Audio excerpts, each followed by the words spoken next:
Dear colleagues, it's my great pleasure to welcome everybody to the Presbyopia meeting 2024 that starts now. Here you see the organizers. It's Polish Ministry of Education and Science, Foundation of Ophthalmology 21, University of Warmia and Mazuri, and the company Mark 21.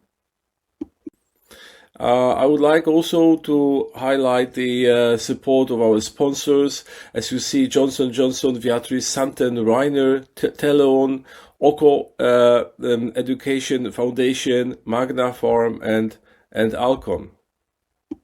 We have also media patrons, and including ophthalmologists and medicina praktyczna.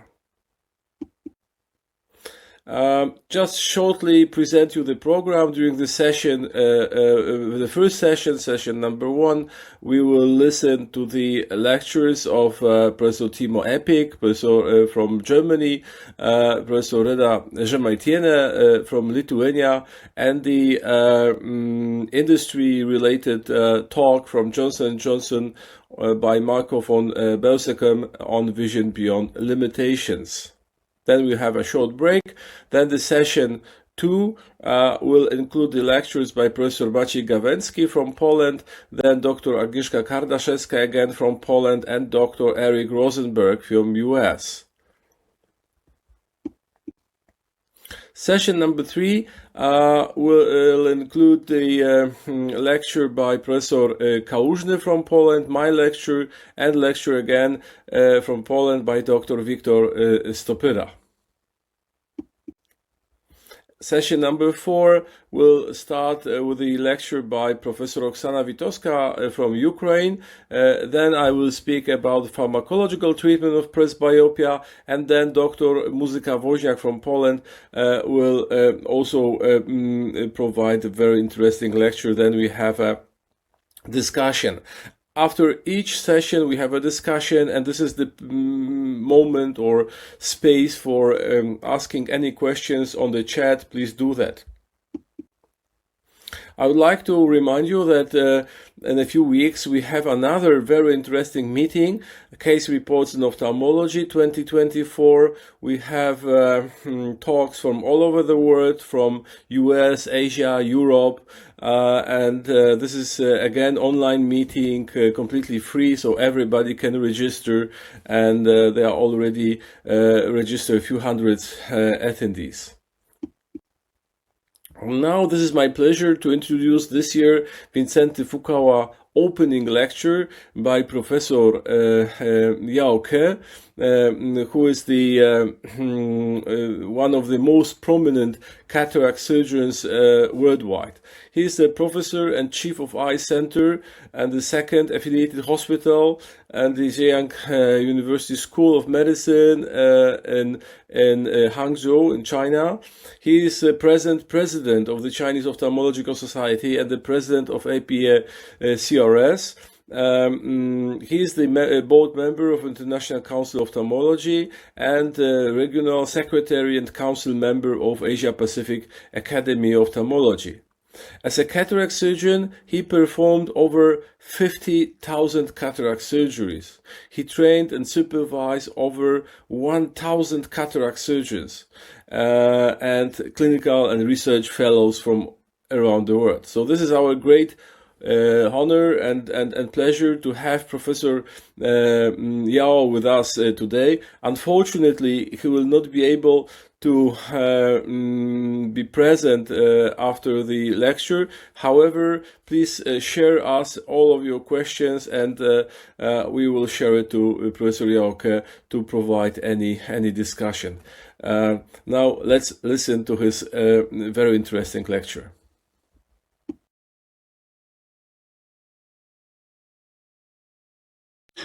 Dear Professor Andrew Gabowski, colleagues and friends, it's my greatest honor to attend the Congress. Today, my topic is cataract in China, my cataract surgery journey from Cochin to Frax. Just like the ancient Chinese myth, calf running after the sun, our pursuit of light has never stopped, and cataract surgery in China has been always on the road of swift development. Kuching is the earliest cataract surgery in China, which was introduced from India through the Silk Road around 206 BC. It has been applied in China for thousands of years, but has not reached its peak until the late Chinese President Chairman Mao Zedong received Kuching to treat cataract in the 1970s.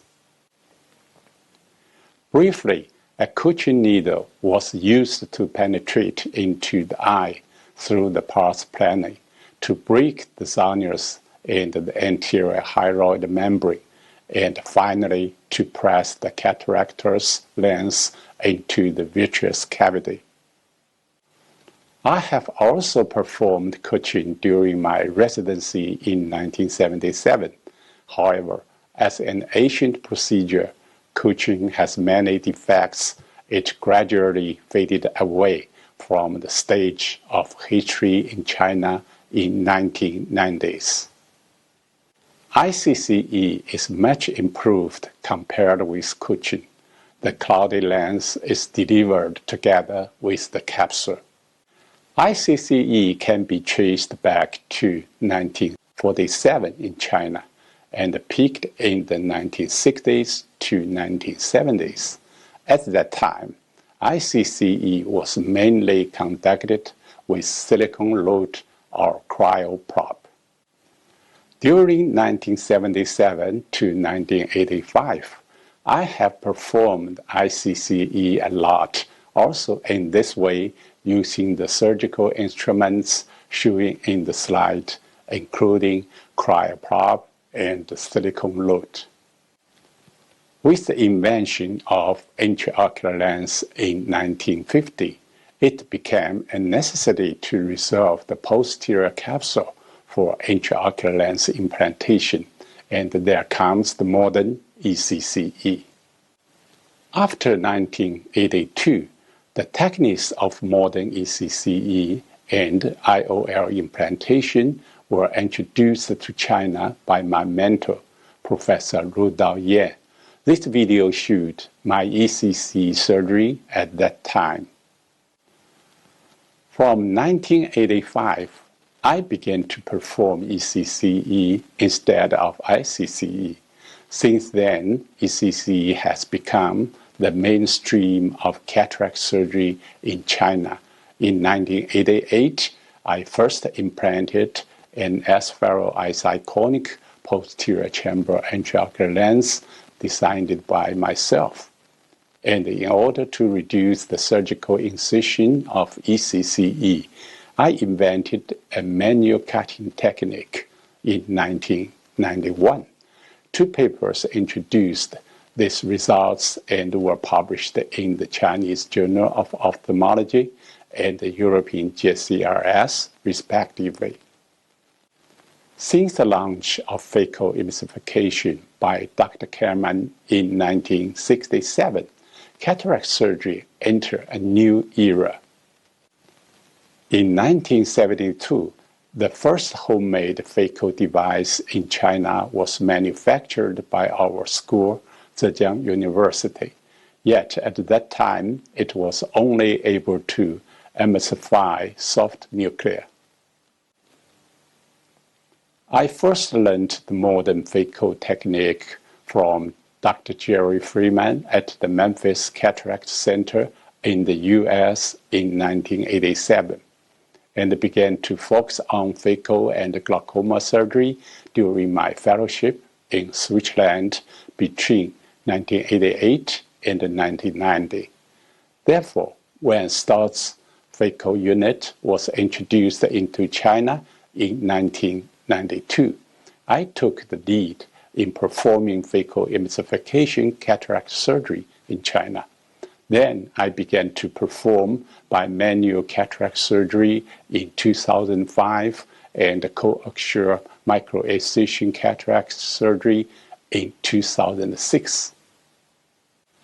In order to solve cataract blindness in poor area, I established the first automobile eye hospital in China in 1996 to provide free medical aid for the poor people, totally free eye care for more than 100,000 people, and free cataract surgeries for 11,000 cases. We have traveled to the snow-covered plateaus, the vast deserts, and the remote borderlands. We have not only provided over 4,500 free cataract surgeries for the local patients, but also established 15 eye centers there and trained local surgeons to perform cataract surgeries, feed them with fish, and teach them to fish meanwhile. 25 years have passed, but our road of public welfare will never end. As long as there are still patients in need, our automobile eye hospital will always be running. Throughout these years, the world had witnessed the rapid development of cataract surgery in China. The amount of cataract surgeries performed per year has increased from 0.26 million cases in 1996 to 4 million cases in 2020. Now, a more advanced technique, FRAX, comes. It was approved by CFDA for clinical application in China since 2013. At present, in China, there are 4 different brands of FRAX equipment available, and a total of more than 200 FRAX machines have been installed, the number of which is still increasing year by year. I have been performing FRAX since 2014. Today, FRAX is popularly used in our eye center, and a total of more than 4,000 FRAX cases has been performed in our eye center in 2021. Over these years, our team has done a series of clinical studies on FRAX, and the relevant results were published in international academic journals. In 2017, the 30th APA-CRS annual meeting was hosted by Chinese Ophthalmological Society in Hangzhou, with the highest attendance record of 3,500 ophthalmologists. The first picture records the president of APA-CRS, Dr. Graham Barrett, and Dr. Rainer Yu visited our eye center that time. The following picture is our new eye hospital. I warmly welcome you to visit us once the travel restriction is eased, and also wish to host APA-CRS again in Hangzhou. Here, I will focus on the series of clinical studies of our team on FRAX over these years. Femtosecond laser is a near-infrared laser with a pulse width of the order of femtoseconds. It has property of short duration, high instantaneous power, and strong focusing. Based on these properties, femtosecond laser can be applied to the key steps of cataract surgery, including corneal incision, continuous anterior capsulorhexis, and prefragmentation. However, in the early days of FRAX, there were lots of debate on its safety, efficacy, and cost effectiveness. Is FRAX safe enough? What about its complications? Is it necessary for skilled surgeons?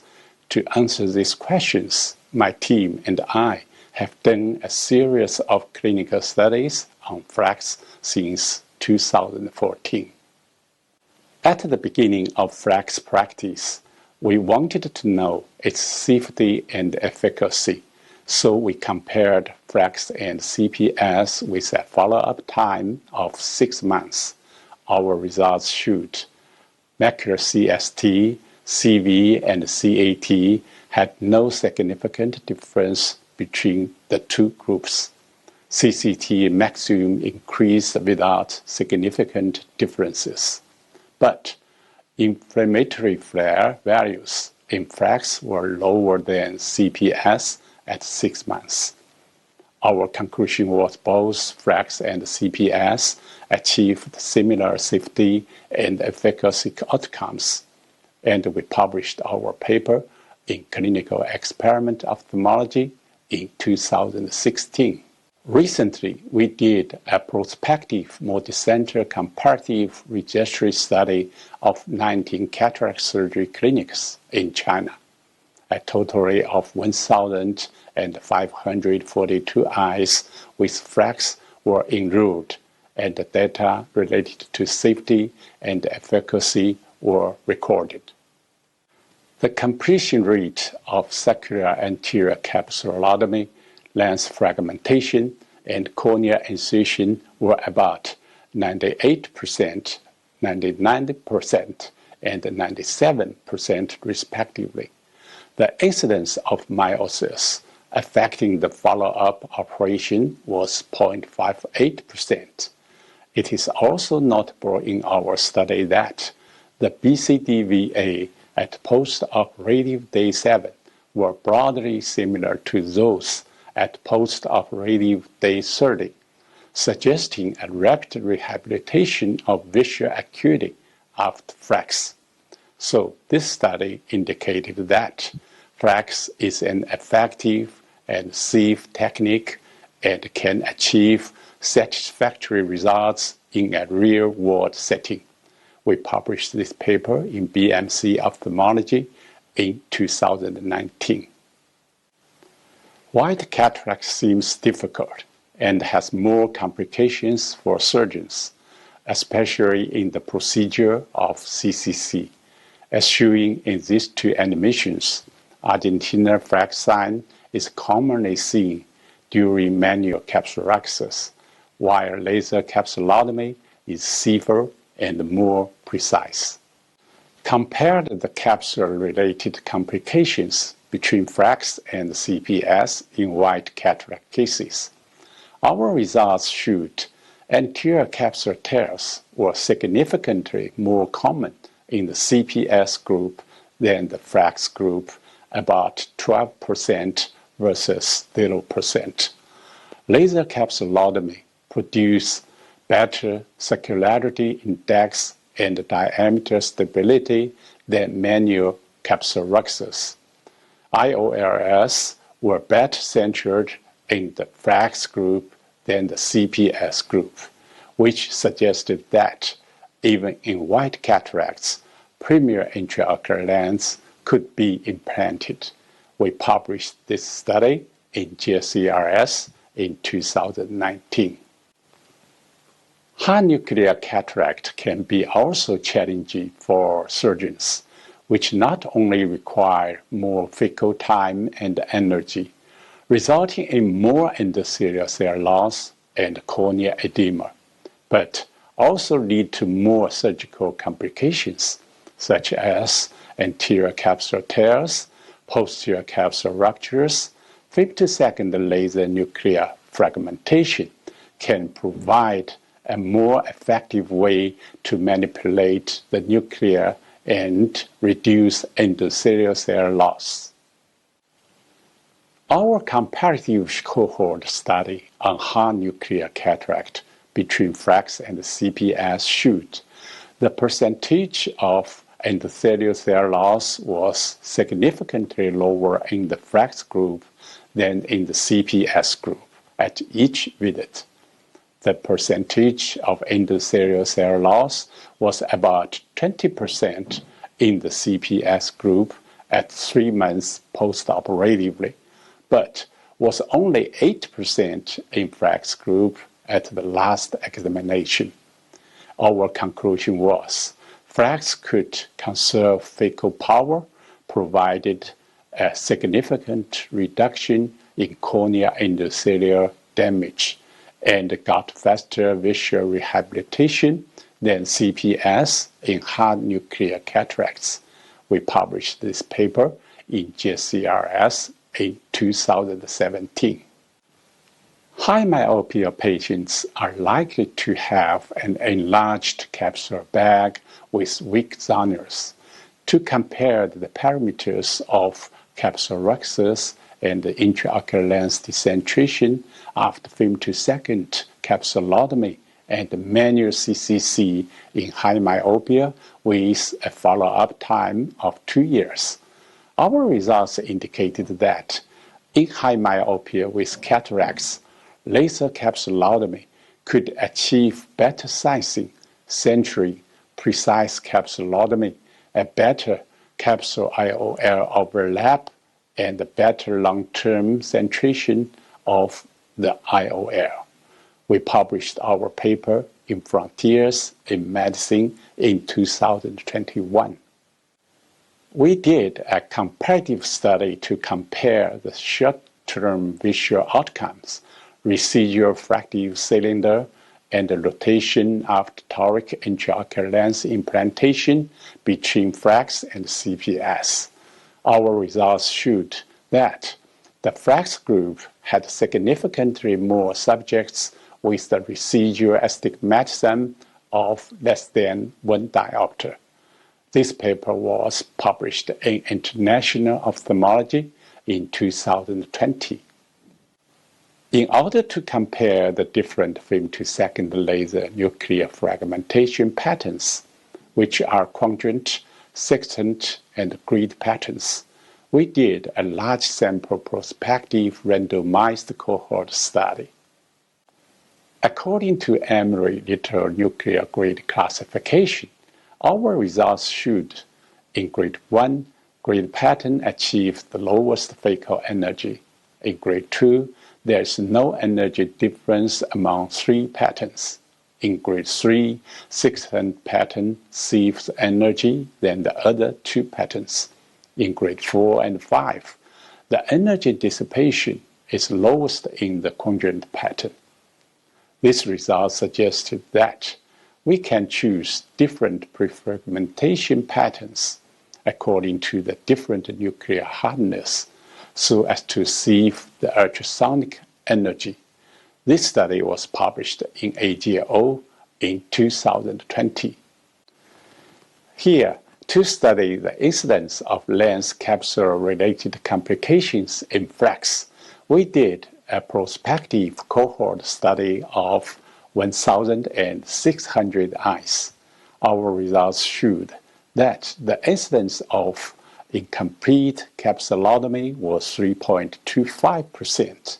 Anterior capsular tears was 1.38%. AC tears due to incomplete capsulotomy and secondary capsulorhexis was 55%. There was a steep learning curve for laser capsulotomy in the first 100 operated eyes, but stabilized after 200 procedures. Slow reviewing the surgical videos, the causes of incomplete capsulotomy were concluded as follows: eye tear, air bubbles or ocular secretions at the interface, white cataracts, corneal folds, laser setting area, inadequate suction, and unknown causes. We published this paper in BJO in 2022.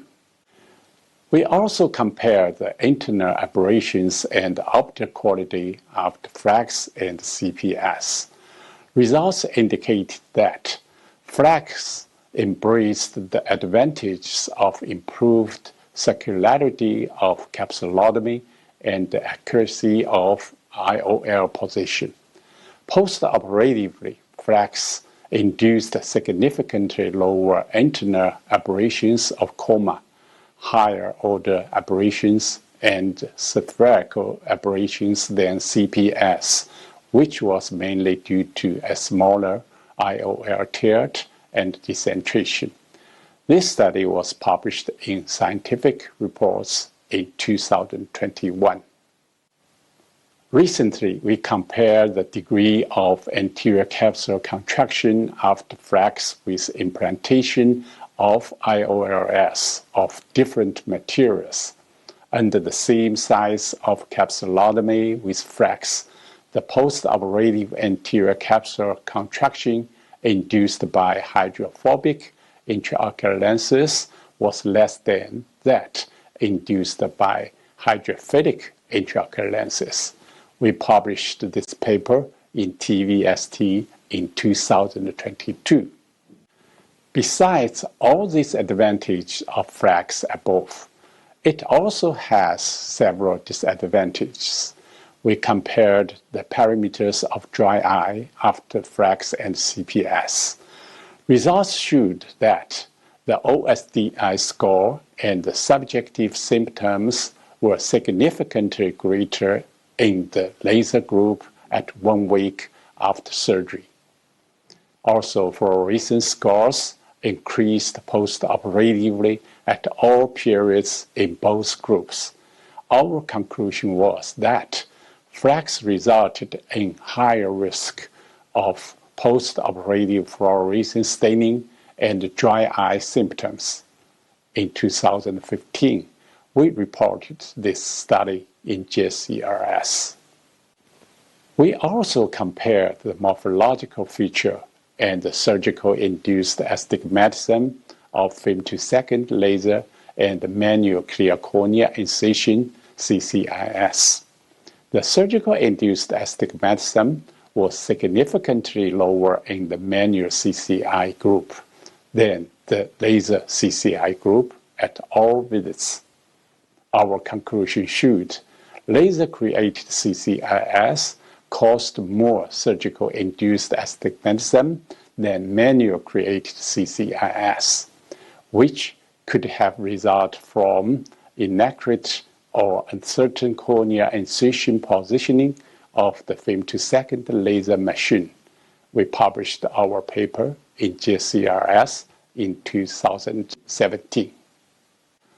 In order to promote and normalize the clinical practice of FRAX in China, Chinese Society of Cataract and Refractive Surgery enacted the guideline of FRAX in China in 2018. In summary, I would like to use our meta-analysis studies published in PLOS ONE and AOPR to evaluate FRAX and CPS as follows. FRAX was superior to CPS on higher quality of circularity of capsular axis and the reduction of mean focal energy and EPT. FRAX was safer and more effective in reducing endothelial cell loss and postoperative central corneal thickening.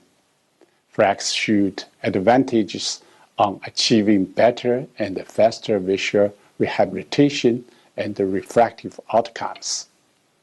Meanwhile, FRAX maintained the same safety compared with CPS in terms of all intraoperative and postoperative complications. Our study was cited by The Lancet. Thank you very much for your attention.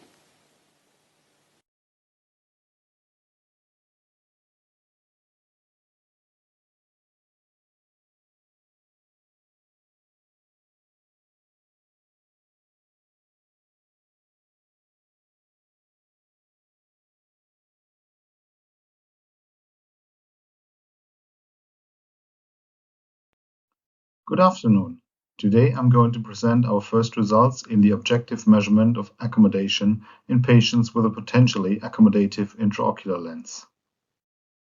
Accommodation is generally described as the ability of the eye or crystalline lens to change its shape and therefore its optical power in order to focus on near objects. Theoretically spoken, a stretched flat lens accounts for a far distance vision, while the relaxed more spheroid lens accounts for near-distance vision. In presbyopia, the decreasing elasticity of the lens results in a reduced accommodation amplitude, while after cataract surgery, accommodation is fully lost due to the lack of force transfer between ciliary muscle and intraocular lens implant. We basically know two different theories for accommodation, which mainly differ in the way that the zonules affect the lens shape, but the main question is if the ciliary muscle will remain active throughout presbyopia, which is the key for any accommodating intraocular lens. It was already shown about 20 years ago by ultrasound measurements conducted in Rostock that the ciliary muscle remains active in progressed age, however with potentially reduced amplitude as shown in the graph. The red curve depicts the ciliary muscle of an elderly person in the relaxed state, while the blue curve is the accommodated state. And you can nicely see the small movement over here. This is fundamentally different from the ciliary muscle activity in the young person, depicted by the white curve in the relaxed state and the black curve in the accommodated state. But regarding the ciliary muscle, there is no real reason why accommodating intraocular lenses should not be feasible. From physiology, we know that accommodation is not only the ciliary muscle movement or shape change of the crystalline lens. Literature, moreover, describes an accommodation triangle comprising a change in refraction on the one hand, which is accompanied by the constriction of the pupil and the converging of the eyes, which indicates that accommodation has also a binocular component. The video on the right shows a natural eye during accommodation, and you can nicely see the change in the curvature of the crystalline lens while the pupil is getting smaller. When talking about restoration of accommodation, we also have to talk about the required amount of refractive change. 0.5 to about 1.5 diopters are useful for daily life, but cannot guarantee full spectacle independence. This is about the range offered by contemporary extended range of vision intraocular lenses, and this can also be achieved by monovision approaches or mix and match approaches. 2.5 to 3 diopters provide largely spectacle independent life, while 3 to 4 diopters are required for more extensive near work. There have been numerous concepts in the past trying to restore accommodation in the pseudophakic eye. They can be divided into passive ciliary body-driven concepts and active electronic concepts. The passive ciliary body-driven concepts can be divided into axial translation lenses, such as monooptic concepts like the 1CU or dual optic concepts like the Synchrony. Both have failed due to a lack of accommodation or the capsular fibrosis prohibiting accommodative function in the bag. The same applies to hydrogel lenses, and lens refilling never reached clinical application. Then we have two fundamentally different concepts currently on the market or under clinical investigation. One concept is the Alvarez lens, which shows promising results and which is already CE marked, and other concepts are fluidic lenses, which are currently under clinical investigation. Famous names of those lenses are the Jealousy, Juvene, and Opera lens. Then we have active electronic concepts, but those are not clinically available, and we always have a problem with energy supply, weight of the concepts, and electromagnetic safety. The Lumina, potentially accommodative intraocular lens, is a dual optic concept to be implanted into the ciliary sulcus. The lens is based on the Alvarez principle, comprising two optical elements moving perpendicular to the optical axis, creating a refractive power change. This is fundamentally different to the previously mentioned axial translation lenses, which move forward and backward on the optical axis. The lens is made of hydrophilic acrylic material with a water content of 26%, and it's manufactured in a customized size to fit into the ciliary sulcus. The lens has been CE marked in 2021 and is currently in PMCF post-market studies at 12 sites throughout Europe. Unlike most other concepts, the Lumina is intended for implantation into the ciliary sulcus. allowing for direct contact to the ciliary body and omitting the force transfer of the zonules. Therefore, the precise measurement of the ciliary sulcus is crucial for the sizing of the lens, which is then custom-made for every single eye. Since the ciliary muscle thickens during accommodation, it compresses the lens, effectuating the sliding mechanism of both elements. The full power at a reduction of 0.6 mm in diameter is up to 4 diopters in spectacle plane. The following image shows a Lumina intraocular lens implanted into an eye. Our research question was whether the potentially accommodative intraocular lens Lumina provides objectively measurable accommodation in the pseudophakic eye, and how it does compare to a young phakic person, a presbyopic person, and a pseudophakic person with monofocal intraocular lenses. The choice of proper test methods to be able to determine objective accommodation is crucial. A stimulus for accommodation requires proximity of an object, therefore defocus curve assessment does not mimic accommodation. Automated refraction can only be used with open field autorefractors.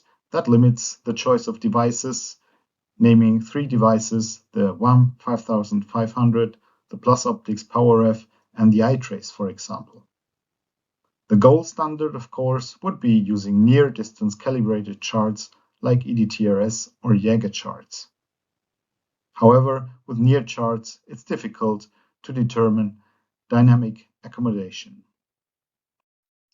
We included 3 patients, 2 with bilateral implantation of a Lumina IOL and 1 with unilateral implantation, being phakic on the fellow eye. Furthermore, we included 3 controls, 1 young phakic person, 1 presbyopic person, and 1 person having monofocal intraocular lenses. To be able to record dynamic accommodation, we used dynamic video refraction by the Plus Optics PowerF 3. We moved charts from 4 meters down to 25 centimeters while recording refraction, pupil diameter, and gaze angles. Or we used an alternating far to near test. The Plus Optics PowerF 3 is a binocular video refractometer based on retinoscopy. The patient has an unobstructed binocular view through a dielectric mirror. The camera of the device records refraction, pupil, and gaze angles for both eyes simultaneously. The device has also some limitations. For example, the pupil size needs to be at least 3 mm, which may be a problem in most post-cataract patients. Then the machine is not capable of recording spherocylindrical refraction in this dynamic mode, and we do not have a reference to the stimulus distance. Let's have a look on the results of the control patients. Shown here are the graphs for the right eye in blue and the left eye in red. On top, we have the 3 graphs for refraction. In the center, we have the graphs for the pupil size, and on the bottom, we have the graphs for the gaze angles. Let's have a look on the young phakic person at first. The young phakic person starts with emmetropia at far distance, about 4 meters, and this emmetropia is more or less retained over a long time. Then accommodation starts, and we end up at about -2 to -2.5 diopters. The pupil size is continuously decreasing over this range, and the eyes remain parallel for a quite long time, then start converging and end focusing in the near point. The presbyopic person, in contrast, is fundamentally different. We do not see a change in refraction over the change in distance, and in this case, we used this alternating far to near test, but we see that the pupil size is modulated, and we see that also the gaze angles are modulated, indicating that the person is really looking at the charts. Then, having a look on the pseudophakic patient, we see, and this is expected, that there is no change in refraction, which was more or less surprising, is that we also have more or less no change in the pupil size, but we do see a change in the gaze angles, indicating that the person is fixating on our target. Let's have a look on the results of the Lumina intraocular lens patients. When having a look on the refraction curves, you can see that the curves look more or less similar like the curve of the young phakic person. We have a static refraction over a quite long time, and then finally accommodation starts and refraction is going down. This is seen in all three patients, and we have a change, let's say from -1 diopter going down to -2.5, or starting here at emetropia going down to -2.5 diopters in the middle. And on the right we have the unilateral patient, which is extremely interesting because the red curve is the phakic eye indicating perfect accommodation, and the blue curve with the Lumina intraocular lens follows this activity. When looking on the pupil curves, things get a little bit different because we do not see a pupil function that follows this refraction curve. But having a look on the gaze curves on the bottom, we see that the eyes converge, and there is a crossing of the curves close to the near point, indicating that the patients can really fixate on the target in the near. We have demonstrated a continuous change in refraction with the Lumina intraocular lens of up to 2 diopters. The pupil reaction did not always follow the refraction curve, and we think this is mainly because of the low light conditions that we used during measurement in order to maintain a sufficient pupil diameter. The curve shape of the refraction curves were comparable with that of a young phakic eye, while the presbyopic and pseudophakic eyes showed fundamentally different curve with only slight variation in refraction. All patients showed a convergence of the eyes, indicating that they all fixated to the near stimulus. In conclusion, we have seen that the Power F3 allows for dynamic measurement of refraction in patients with a potentially accommodative intraocular lens. The question is this really pseudophakic accommodation? We believe yes, because we could easily demonstrate that this intraocular lens does not exhibit any extended range of vision function. The questionnaires indicate that we have low photic phenomena like halo, glare, or starbursts, and remaining questions are now the long-term performance of the lens and whether the patients require some sort of training in order to maintain their accommodation. Those questions are to be explored within the PMCF study.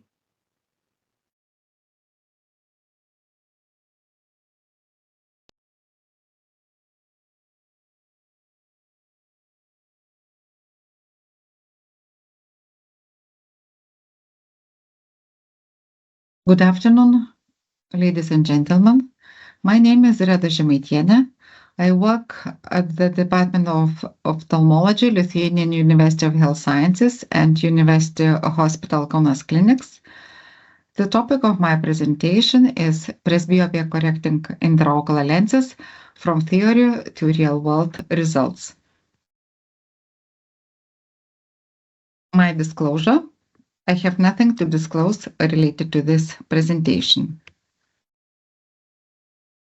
As we know, this year we celebrate 75 years since the first intraocular lens designed by Sir Harold Ridley was implanted in patients' eyes. Since then, cataract surgery and IOLs has evolved greatly. It is well known that cataract patients today have high expectations.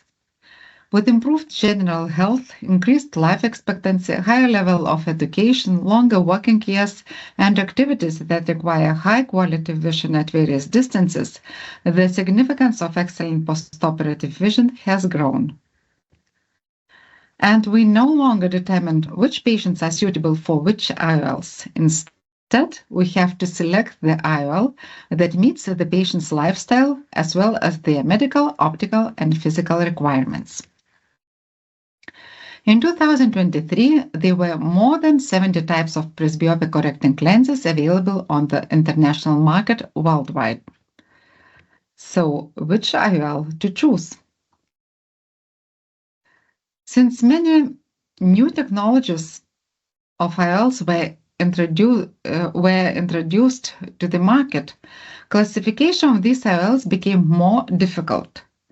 Furthermore, classifications of IOLs are often influenced by opinions and industry claims rather than solid evidence.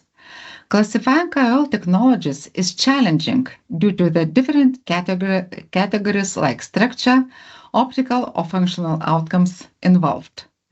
Combining these categories to create a simple classification can cause confusion, so it's important to differentiate between them.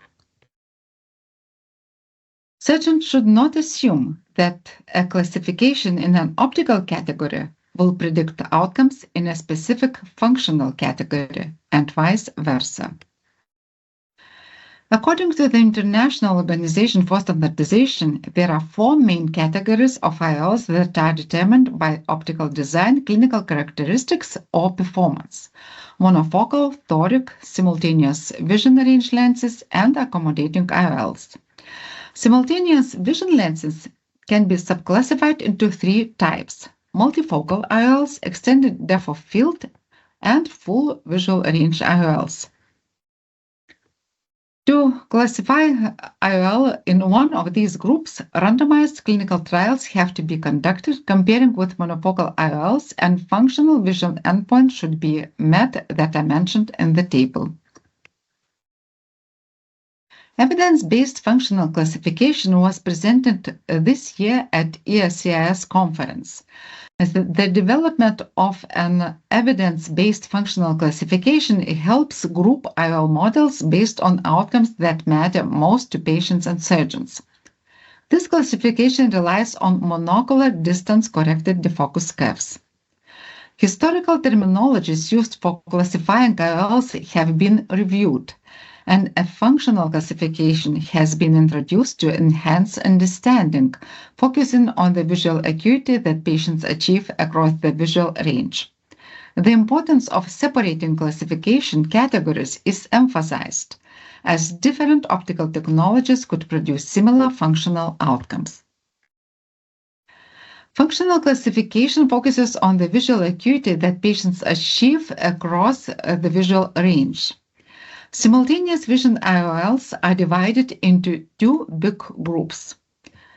So when the range of field in the focus curve is lower than 2.3 diopters, IOLs are called partial range of field IOLs, which are then divided into subgroups.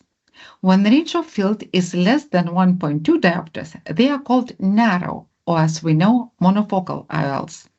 Between 1.2 and 1.58, enhanced IOLs, and more than 1.58 but less than 2.3, extended, commonly EDOF IOLs. When the range of field in the focus curve is more than 2.3 diopters, they are full range of field IOLs, and then these IOLs are divided by the improvement of visual acuity from intermediate to near.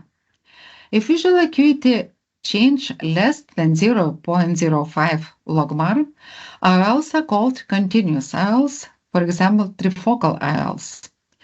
If visual acuity changes between 0.05 and 0.14 logmar, these IOLs are smooth transition IOLs like high addition trifocal IOLs. And if visual acuity changes more than 0.14, these IOLs are steep transition IOLs like high addition bifocal IOLs.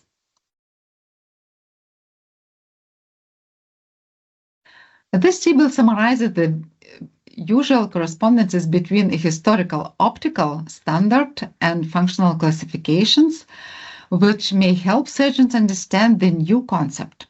Functional classification better reflects IOL's impact on patients' quality of vision. Furthermore, in the future, more functional outcomes should be included, like dysphotopsias or patients' reported outcomes. But at this moment, there are no standardized evaluation methods. And now I would like to present our study results. The aim of our prospective study was to evaluate and compare the clinical outcomes and patient satisfaction with different presbyopia correcting IOLs. The study included 84 patients and 121 eyes that met the inclusion criteria, which were corneal astigmatism equal or less than 0.75 diopters, axial length from 22 to 24.5 millimeters, no previous ocular surgeries, and no ocular comorbidities that have effect on visual acuity. The surgeries were performed by 2 experienced surgeons, and target refraction was emmetropia. According to the implanted IOL, the patients were grouped into monofocal Clarion, monofocal Technis, monofocal plus Eyhance, trifocal Panoptix, and EDOF Symphony and Vivity groups. All patients underwent ophthalmic examination at 3 months post-op. These examinations included evaluation of monocular, uncorrected, distance, intermediate, and near vision acuity, defocus curves, contrast-sensitivity under photopic conditions, halometry, which was performed using the Halo program, and the main output is a visual disturbance index. Results range from 0 to 1, with values closer to 1 indicating a greater impact of dysphotopsias. And also patients were administered questionnaires about the overall satisfaction, visual disturbance symptoms, and spectacle independence for different distance after the surgery. Results. Uncorrected distance visual acuity did not differ between IOL groups, while highest intermediate visual acuity results were reached with Eyhance and presbyopia correcting IOLs. Near visual acuity results were significantly better with presbyopia correcting IOLs compared to all monofocal IOLs. However, we found that the Panoptix and Vivity IOLs showed better results for near distance than the Symphony IOLs. The focus curve showed that at minus 1.5 diopter, Eyhance and presbyopia correcting IOL showed better results compared to the monofocal IOLs and similar between each other. At minus 2.5 diopters, the visual outcomes were significantly better with the presbyopia correcting IOLs, with Panoptix performing superior than Symphony.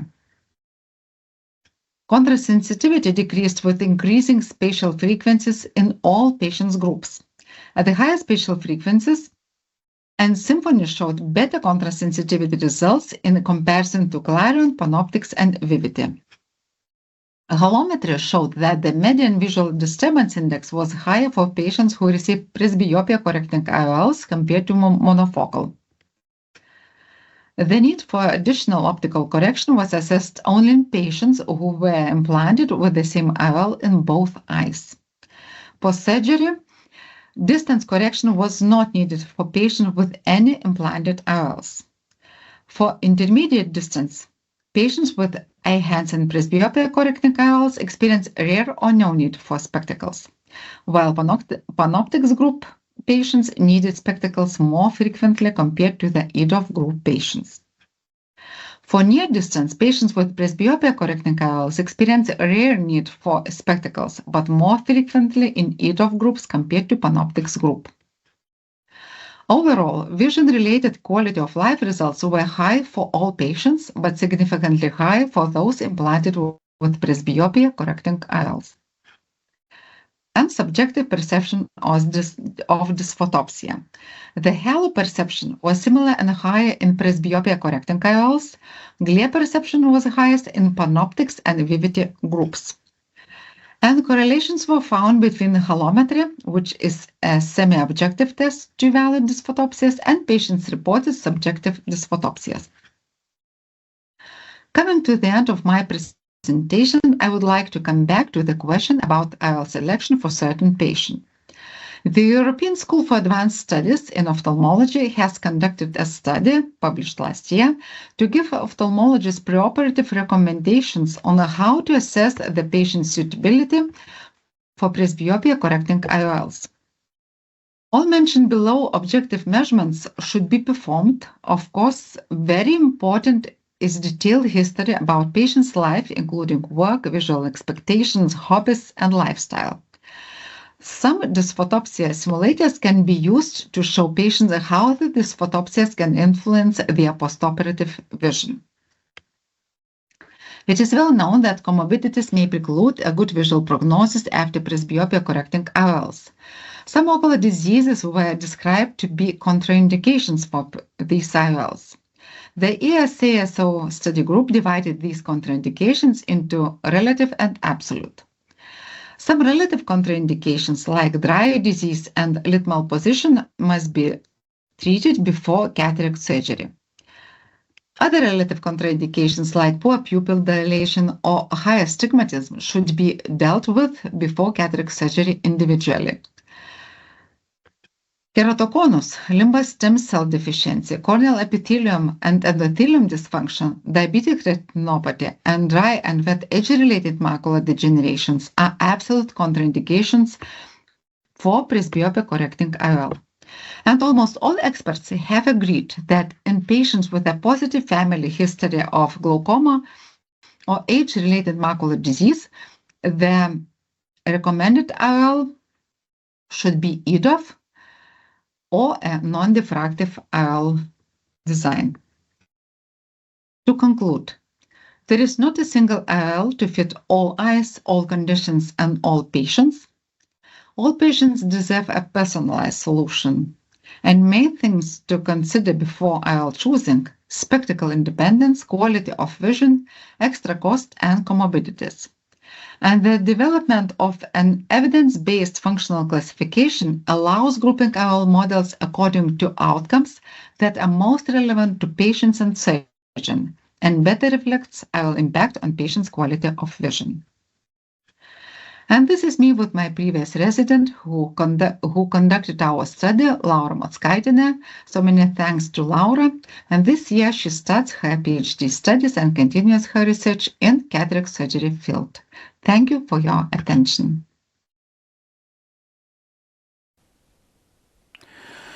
Good afternoon. My name is Marco van Beuskom. I work as a professional education and development manager within Johnson & Johnson Vision, responsible for the DACH region and Benelux region. In the next 15 minutes I would like to talk with you about vision beyond limitations. This all has to do with presbyopes, and this all has to do with the way we provide vision correction to our presbyopes. At this very moment, 42% of the inhabitants in Europe are above the age of 45. Meaning, at this moment, 152 million people in Europe.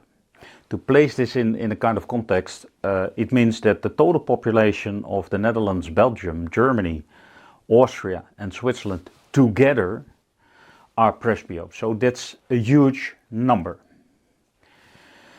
Of course, and that's what we see in this graph, an aging population comes with an increasing demand for vision correction. Maybe only for near, but in the majority of cases we see they use vision correction for both distance and near, to make it easier and also because there's a need. The majority of people are corrected with multifocal spectacles. If we look at the other hand at contact lenses, we see that the penetration of contact lenses basically drops with the increasing age. So a big bend in the curve is when people start to become presbyopes. That raises the question, why is this the case, and why are people moving from one correction type to the other? And if you look at the differences between the penetration of spectacles compared to contact lenses, there is a huge difference.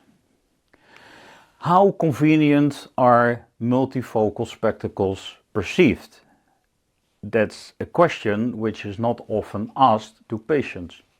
But every type of correction has its advantages, but also comes with limitations. And for example, if we look at spectacles, wearing a spectacle when it's raining outside or when it's snowing outside or when it's very cold outside and you're moving from outside to inside, the temperature difference might cause issues when wearing spectacles.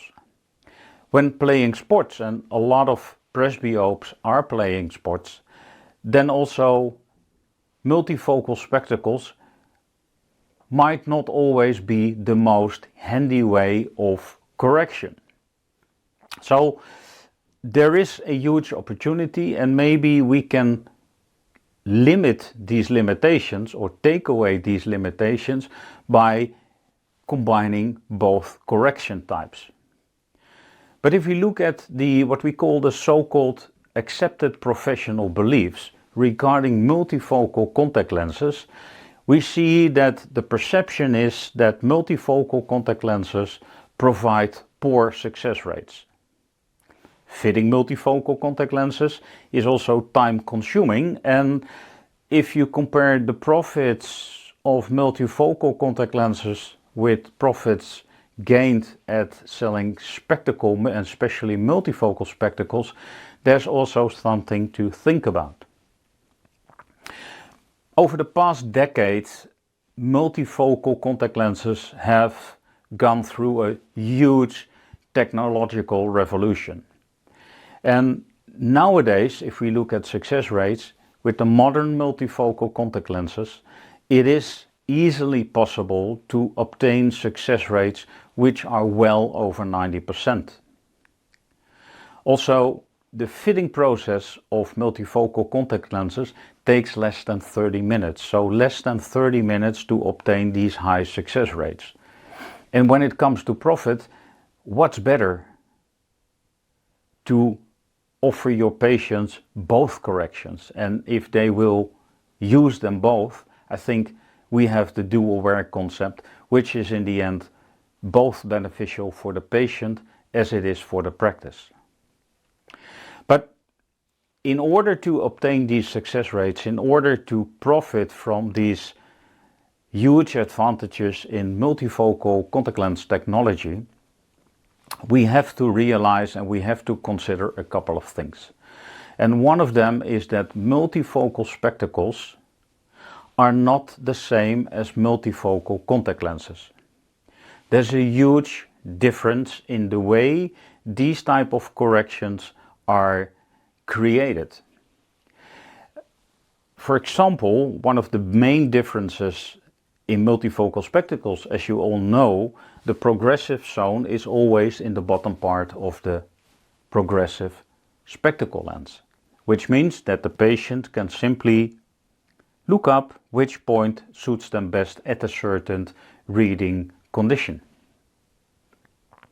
On the other hand, if we look at contact lenses, we need to create every focus point from distance to near within a small optical zone. And this has a huge effect on the way we deal with multifocal and we deal with advancing presbyopia.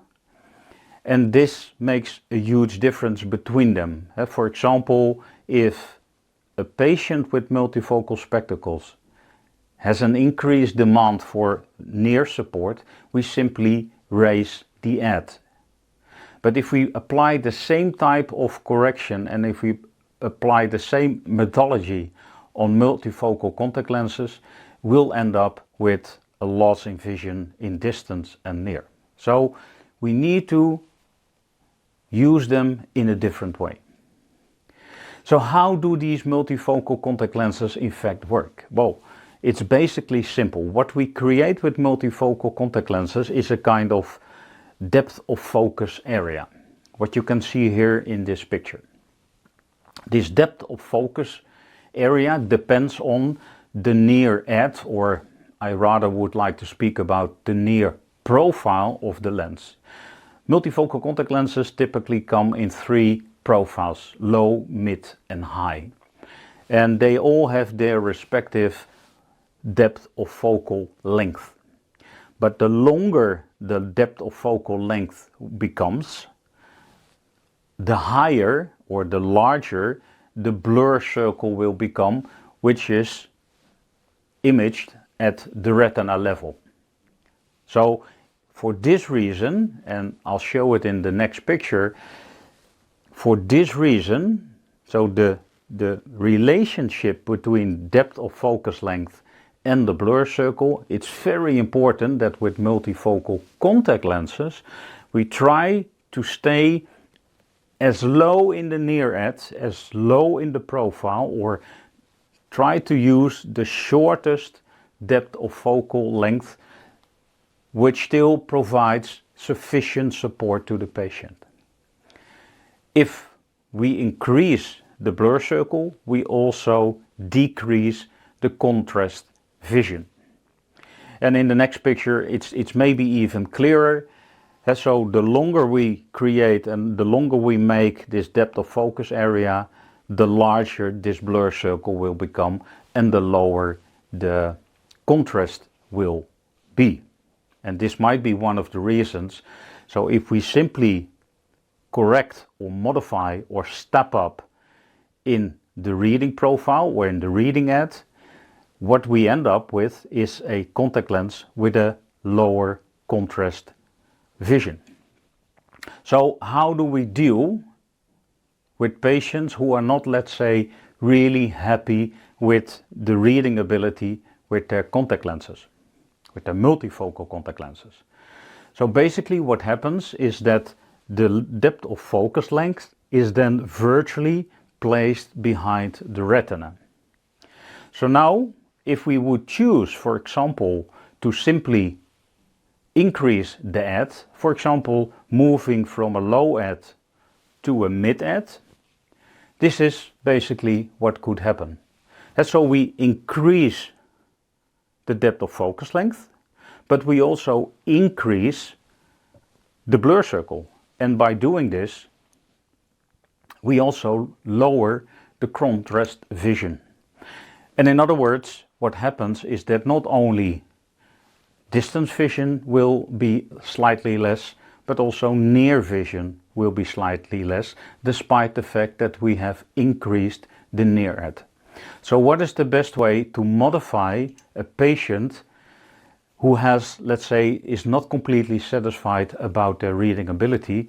The simple trick with multifocal contact lenses is to add 0.25 on the non-dominant eye.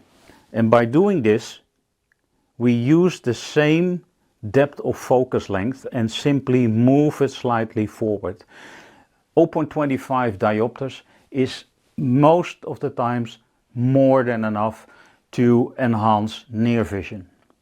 Because multifocal contact lenses use binocular vision as their base.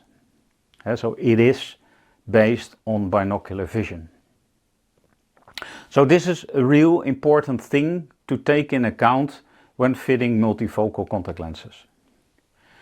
The next thing to take in account is and realize is that multifocal contact lenses and pupil size are, let's say, more or less enforcing each other or working against each other. There is a clear relationship between age and pupil size. So the younger people are, the larger their pupils are, and the older people get, the smaller their pupil size will become. This is also expressed in multifocal contact lenses by giving a low, a mid and a high a different optical design. But there's also another relationship, something we now know of pupil size, and that is myopes have larger pupils compared to hyperopes. So if you combine these, you not only need to create a different design for low, mid and high, it also means that industry needs to create different designs for myopes compared to hyperopes. This relationship, or maybe I should say this dependency on pupil size, is something that I can explain, I think, the easiest way in this graph. If the pupil size matches the optical diameter of the multifocal contact lens, the patient basically has all the focus points and can see at a convenient way and also with good vision from distance to near. But if the pupil size is larger compared to the optical zone diameter, you get a kind of, let's say, spill on the sides of the optical zone. This is not blocked by the pupil, and so the patient will see some glare and some visual disturbances, since in that spill area there's no optical correction.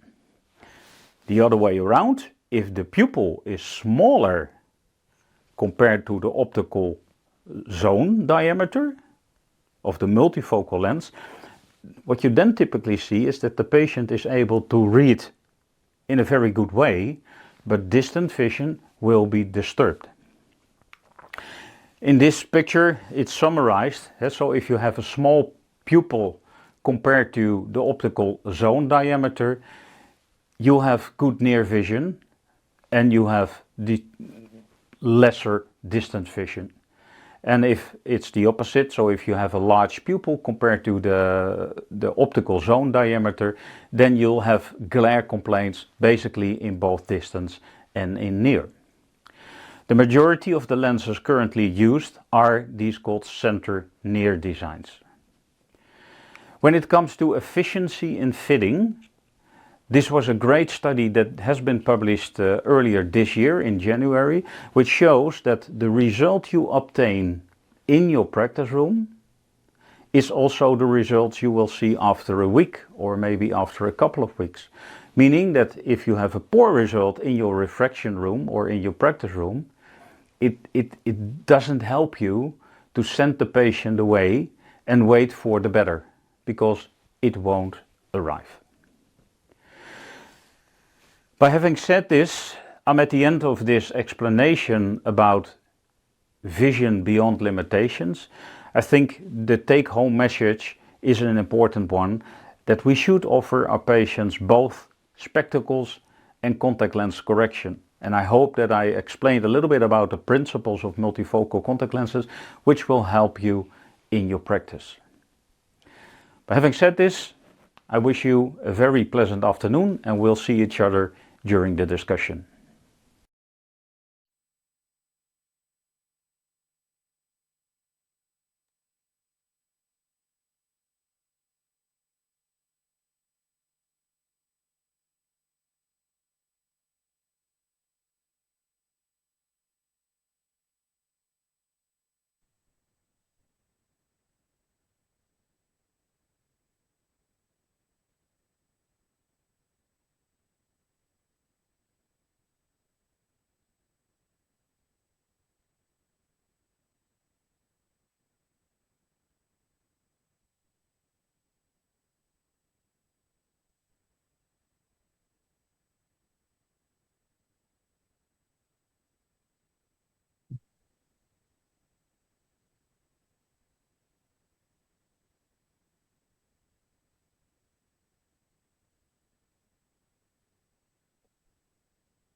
Great.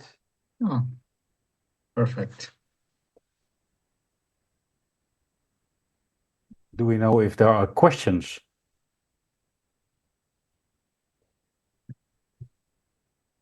Okay. Okay.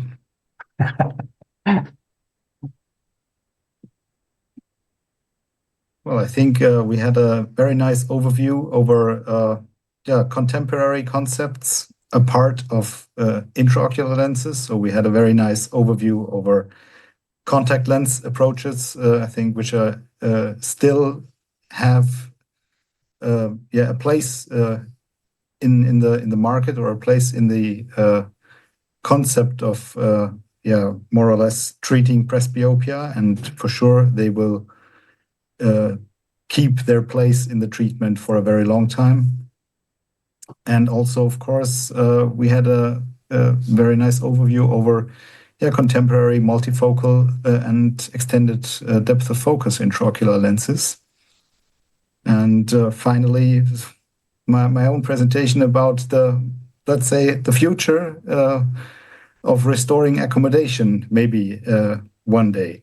Yeah, the holy grail, basically. Yes, and I think that the question that every surgeon is asking himself or herself is, which concept to use for which patient. So, are there any recommendations for your side? What concept would be the right for the patients? Yeah, it's a question I sometimes also get from surgeons in the sense of, can we check if a patient would be suitable for a multifocal IOL?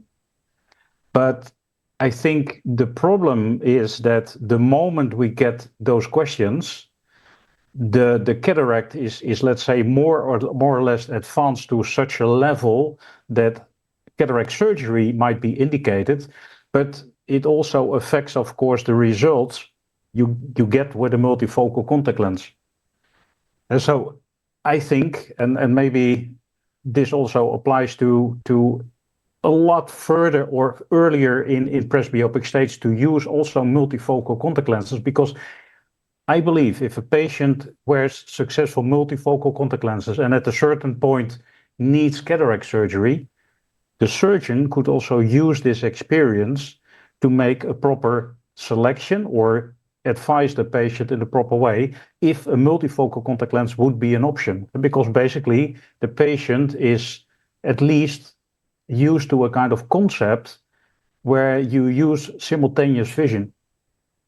Yeah, I fully agree with that. I think that is a good, let's say, test period for the patients to find out whether either an extended depth of focus IOL or a multifocal IOL even is the right concept for him or her. Because still there are some drawbacks with those concepts, like loss of contrast or halo and glare. And some of these drawbacks are also exposed with multifocal contact lenses, but yet you have the chance to take out the contact lenses, and that's impossible with intraocular lenses. And what we see in multifocal contact lenses, and as I mentioned in the presentation, the technology in multifocal contact lenses, and maybe we shouldn't also forget that multifocal contact lens technology lies very close to intraocular multifocal technology. So the optics are basically developed in the same pathways. But if we use this experience, and what we see in multifocal contact lenses is especially that the selection of the near-ed, and I found this very interesting in your presentation as well, that the selection of the near-ed makes a huge difference in the success rate.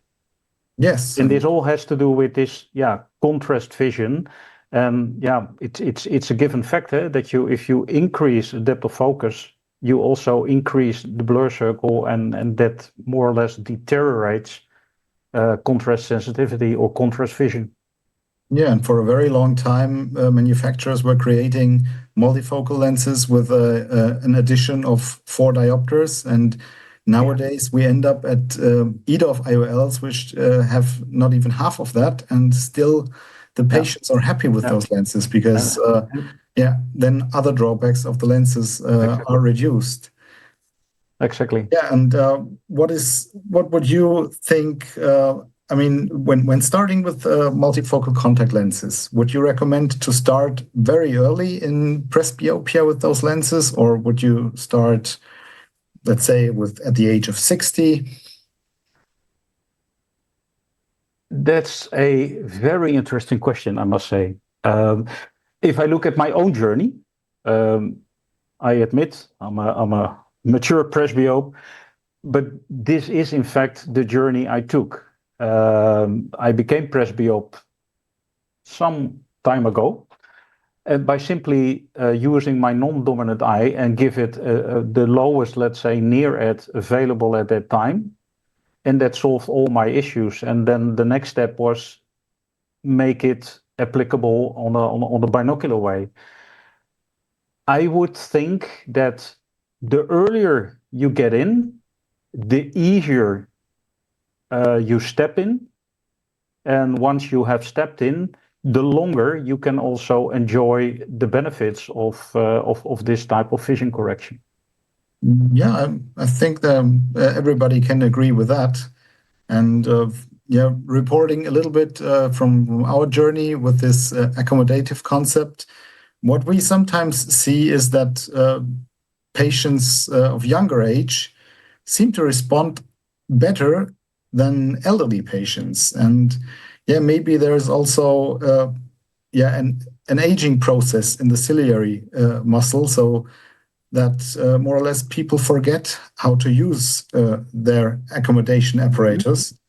And that might also be a direction where to go But to. could it perhaps To also start have treatment something to much do with? earlier.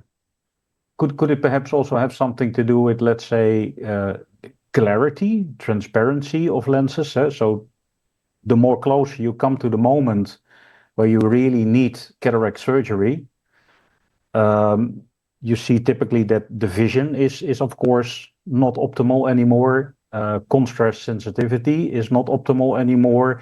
Glare and other kinds of visual disturbances are present. And then all of a sudden, you get let's say, a very clear optic with all kinds of benefits of being able to accommodate in a certain extent. That this difference, and I think that's also why I think the earlier, and more or less you're confirming this, the earlier you step in, the easier it is. But this difference could be a little bit, let's say, too much.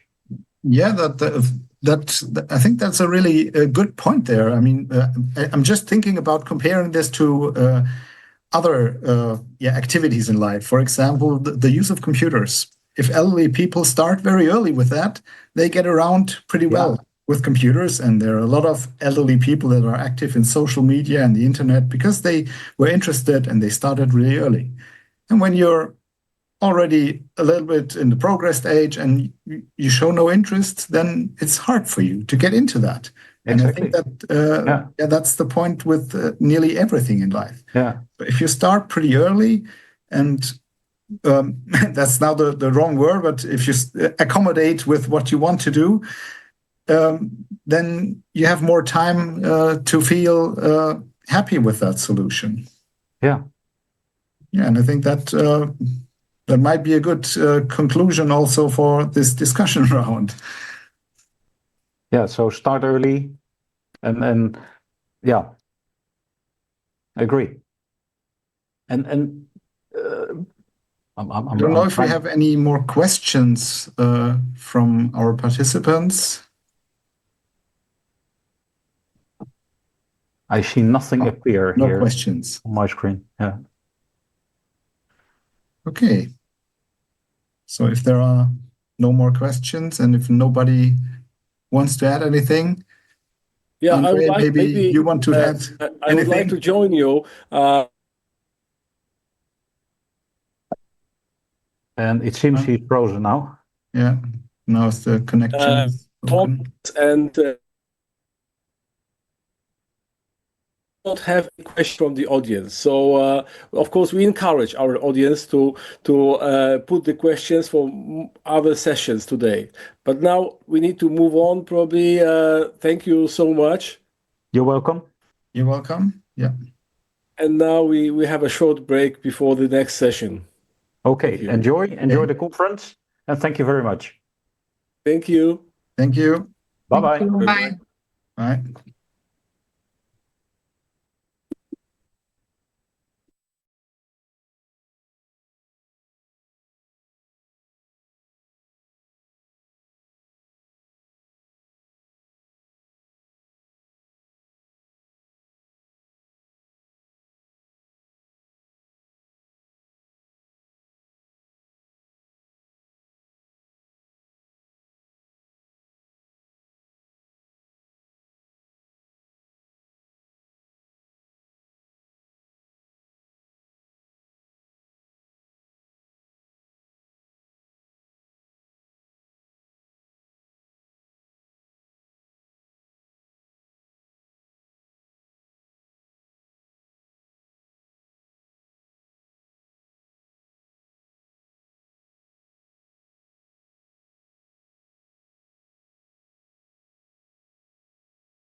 Hello everybody, thank you very much for invitation to speak at this conference.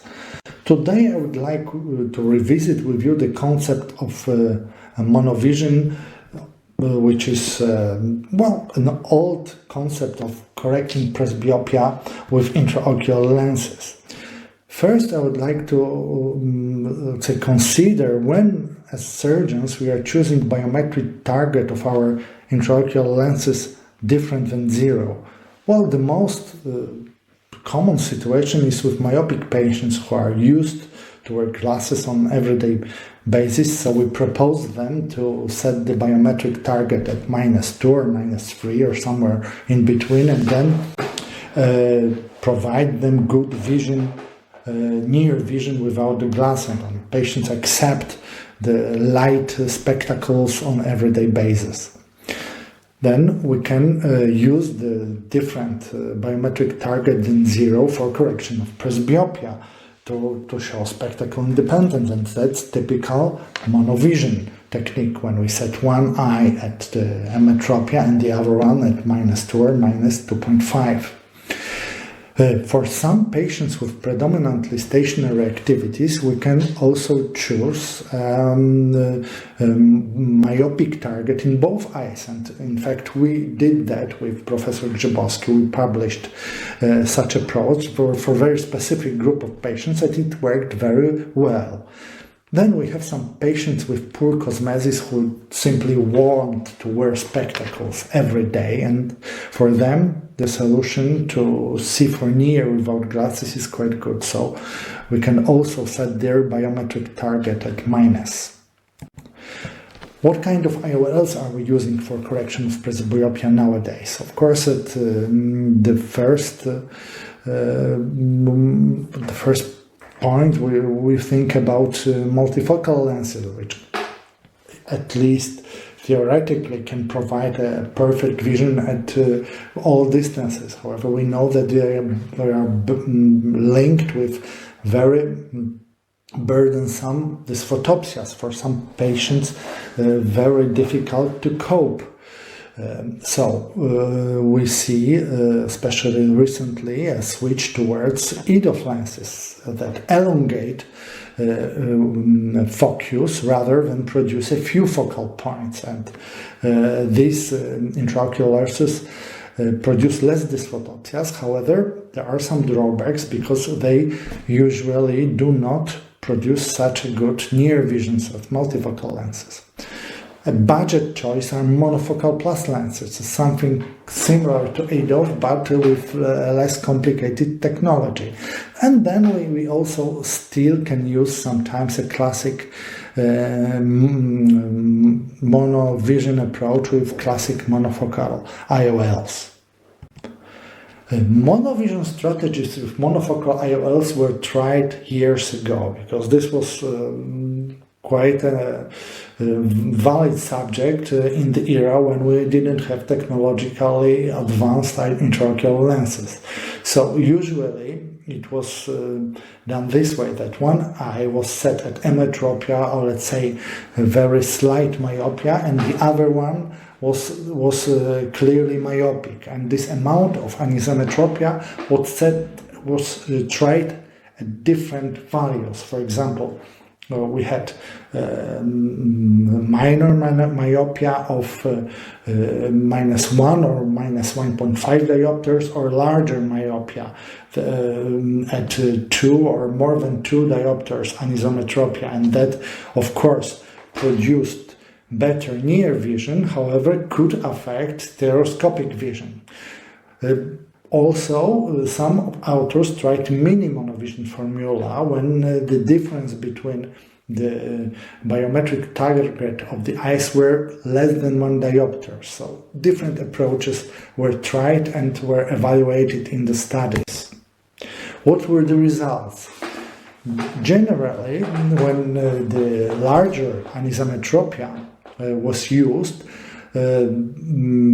binocular vision was perfect for distance, and it was also very good for near, with quite good stereopsis for near. Nevertheless, we have to remember that Some studies showed impairment, for example, of visual fields or unseen locations.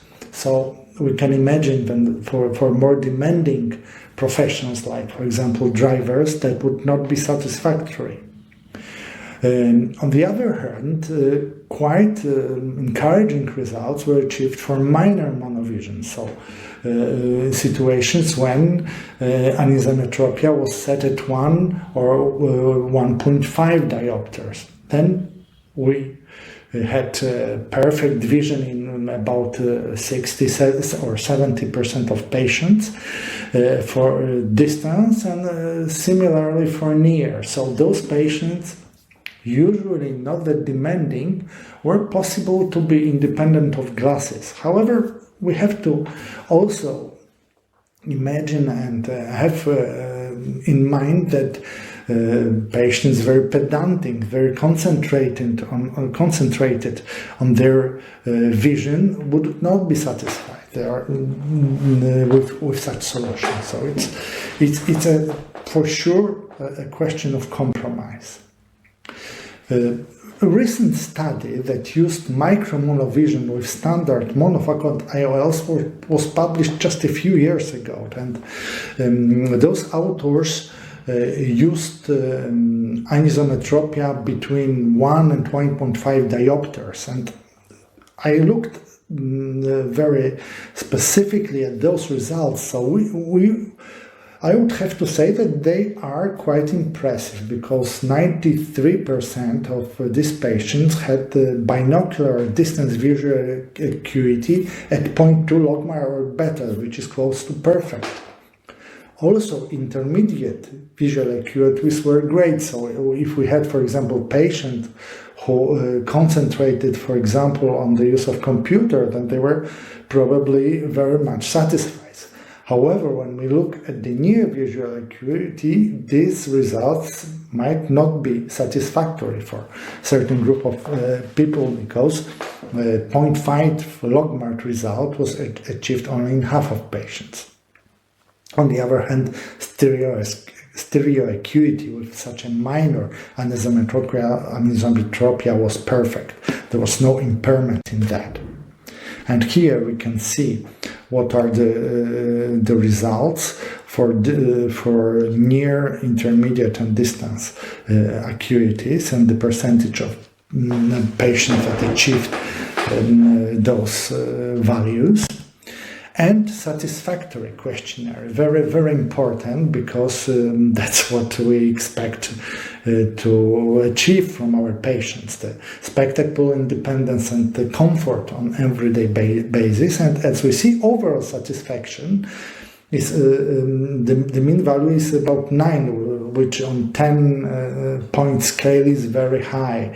We also see that those very high values of satisfaction refer to far and intermediate distances. Maybe they are slightly smaller for near, and that's understandable, because we are losing something with the small monovision. However, we are not losing stereopsis, and this is also, I think, important for everyday life for such a patient. Interesting approach with the use of monofocal IOLs is also a hybrid approach. So situations when we use monofocal intraocular lens in one eye and premium, meaning EDOF or multifocal IOL, in the other eye.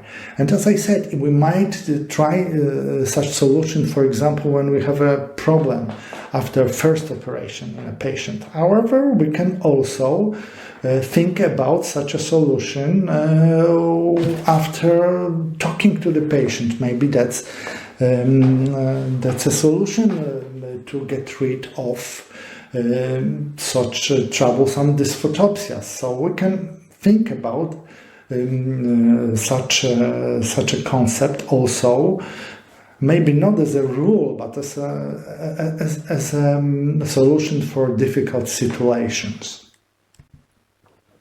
Comparative studies of multifocal IOLs versus monofocal monovisions generally show similar results when we speak about uncorrected distance and intermediate visual acuities, when we of course speak about binocularity.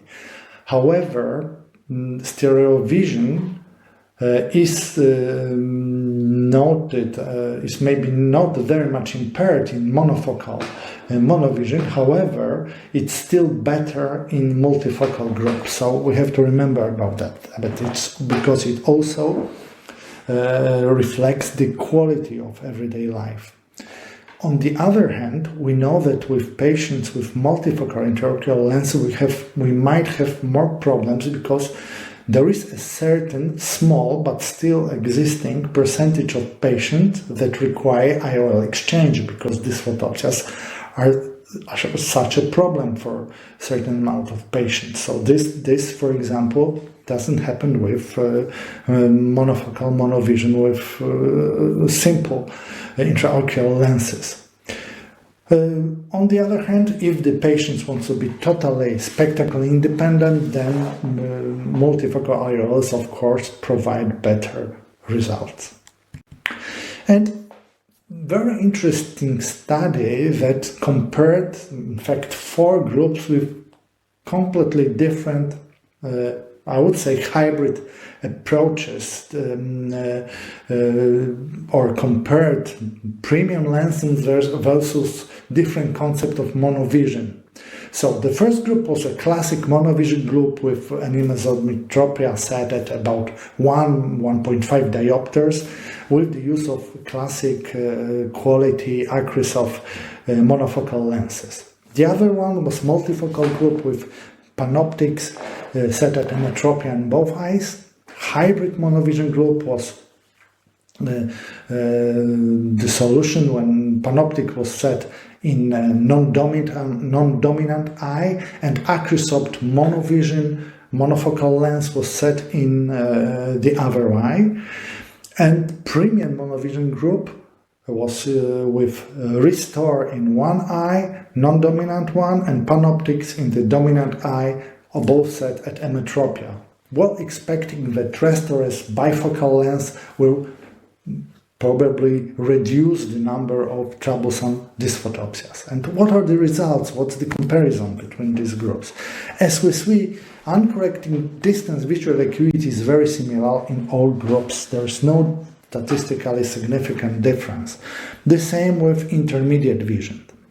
We see the statistical difference, important difference when we come to the near vision or a critical print size that's readable for this patient. Then we see that solutions that employ multifocal lenses,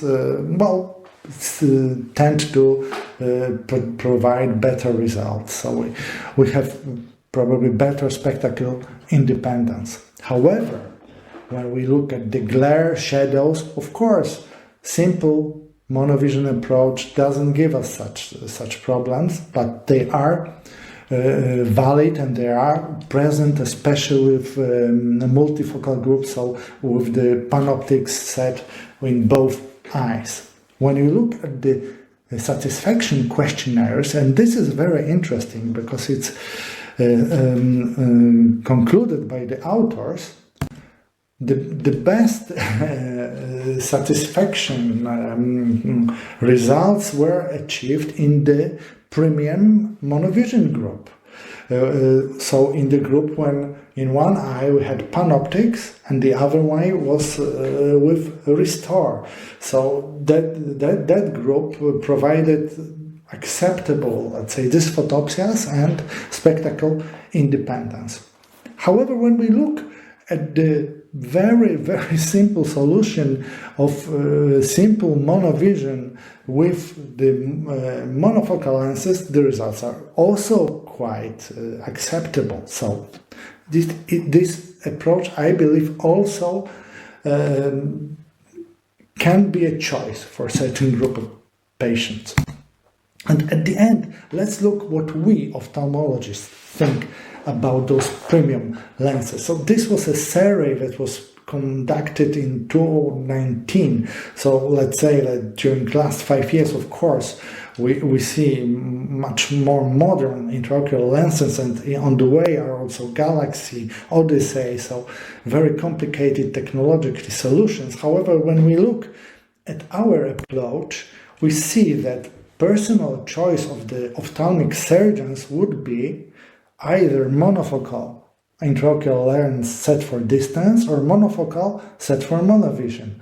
We see that diffractive echelon, which is EDOF, our diffractive EDOF, was chosen only by 14% of ophthalmologists. So that pretty much gives us a thought that we are pretty much conservative as a group, and we do not like risk. And the similar, let's say, way of thinking might be also considered with the patients. Of course, with the astigmatism, we all ophthalmologists would prefer the toric lens. That's pretty obvious. So, I would like to conclude with a few sentences that would, to a certain extent, defend simple solutions. We know that simple solutions with monofocal intraocular lenses can save us trouble with the patients that are very demanding, that are very psychologically concentrating on their activities. So I would, in such cases, either encourage my colleagues to choose the simple lenses or to choose hybrid solutions that might work well for these patients. Thank you very much for your attention. Good afternoon, ladies and gentlemen. I would like to share with you our one-year experience with monofocal plus Rainer EMV lens with micro and mini monovision settings. My name is Agnieszka Kudasiewicz-Kardaszewska. I am a medical director from Professor Zagórski Eye Surgery Centers Group. And I would like to thank Professor Grzybowski for inviting us here. And here are my financial disclosures. And let's start from the question, does monovision matter? We all know that our vision needs to be perfect in all distances. It is all very true until we are in 40s, sometimes early 50s, when presbyopia starts, and we were taught that presbyopia means compromises. And from all means to do presbyopia correction, we have also the full range of IOLs, but we have to remember that quality versus range of vision can be depicted like in this graph, but holy grail here, it's still unachievable. So monovision is an option for presbyopia. It was proposed by Graham Barrett from Australia and New Zealand, who proposed that it's feasible to gain additional 1 to 1.5 in depth of focus by incorporating positive spherical aberrations without loss of contrast, and together with a modest level of monovision, this technology could increase the level of spectacle independence and retain some binocularity. And that means retain stereoacuity. So monovision is an offset between the eyes. It can be micro, mini, moderate, or full monovision, which means more than 1.5 diopter difference and may compromise stereopsis, this great full monovision. To create mini and micro and even moderate monovision settings, we have to evaluate which eye is dominant, and for that we can use sensory tests as depicted in the picture above and in the middle, or plus blur test, which is depicted in the bottom picture. Reiner EMV and Reiner EMV toric, these are enhanced monofocal lenses with incorporated positive spherical aberrations in the center. This lens, both non-toric and toric, comes fully preloaded. It is, as I said, monofocal lens with retaining contrast sensitivity, with dysphotopsias comparable to standard monofocal, and can create partial extended depth of focus due to the addition of positive aberrations to the center, but having non-spherical or aberration-free peripheral zone. It is optimized to monovision settings. The shortcut EMV means enhanced monovision, and one should note that this type of the optic might be sensitive to small cylinder, which means that we have to do either a steep meridian incision or consider toric versions. How does this work? As far as I said before, there is a center with positive spherical aberrations, which helps to create the extended depth and aberration-free periphery. The lens is for giving missed target refraction and less sensitive for decentration and tilt. This is the monovision settings. You can use it either with emetropia, both eyes, so no monovision, or small, moderate, or bigger monovision.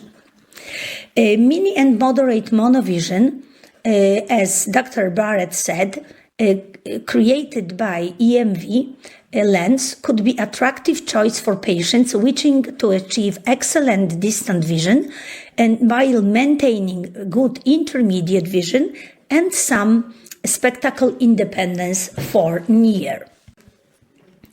So how to compare expectations versus reality? We all know that expectations are very high, but we have to tell our patients that no ideal IOL exists.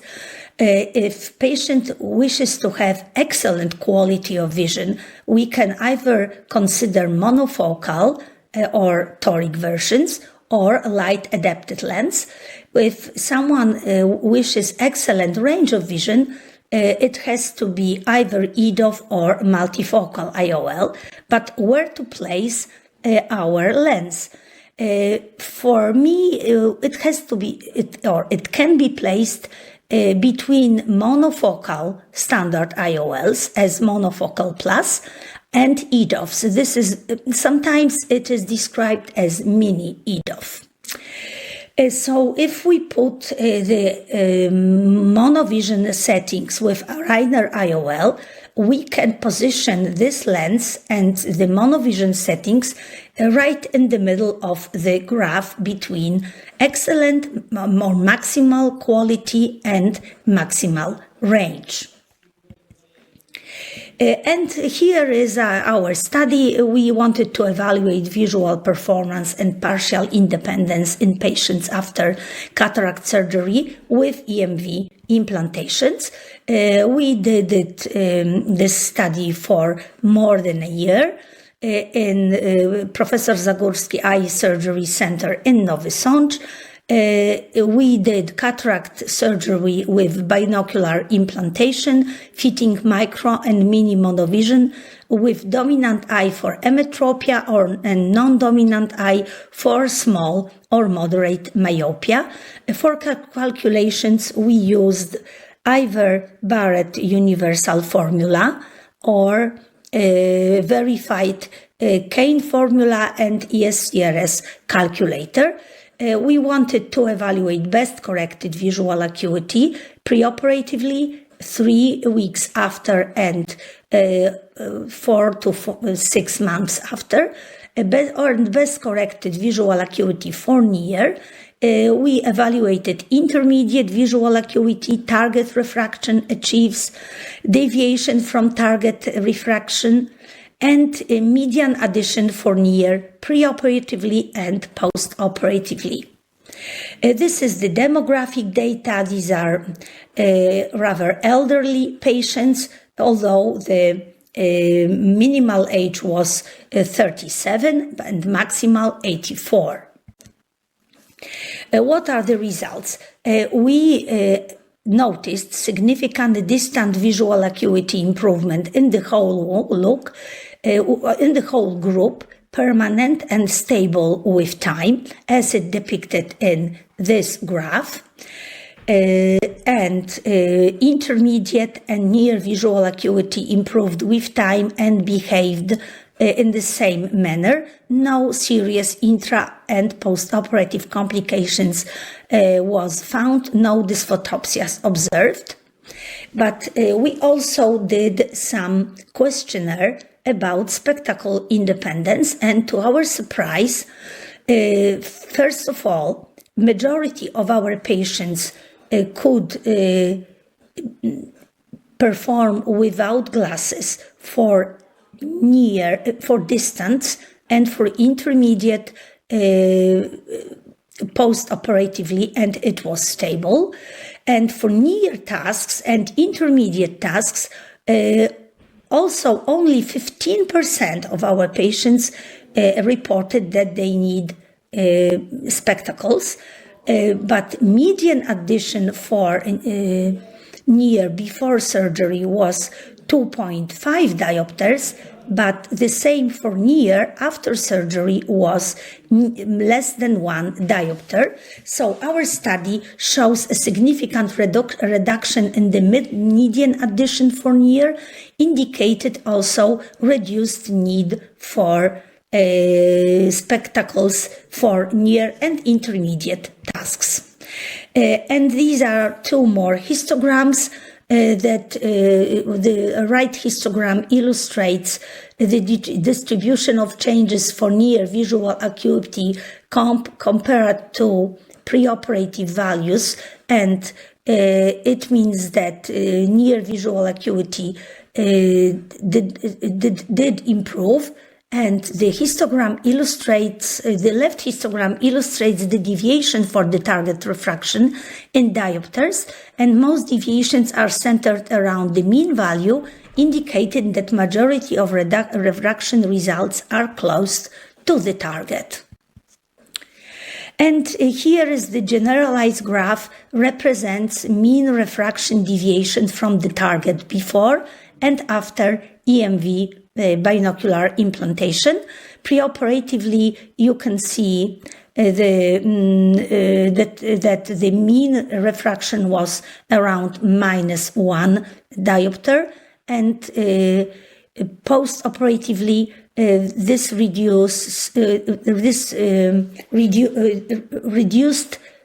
to around less than a quarter post-operatively when checking binocularly. And in conclusion, efficacy, mini and micro monovision with Rainer EMV gives effective partial spectacle independence based on our data. Benefits reduces definitely near ed and improved intermediate performance with bilateral implantation. And we also did a little comparison here with the studies published before, and our data was consistent with those reported previously, indicating that the performance of the Rainer EMV IOL in our patients aligns well with the outcomes observed in the other research settings. Our study also used a similar type of enhanced monovision Rainer lens, making the comparison relevant. So who is suitable for Rainer EMV IOL? We think that it is a good budget solution to younger patients who cannot afford EDOFs or premium multifocals, patients who are not suitable for multifocals but having a chance to reduce their near ed, like incipient AMD, post-retinal surgery with good visual potential, or mixed and match with standard monofocal in the other eye, because Reiner EMV, like mini EDOF, gives less spectacle dependence in such mix and match setting.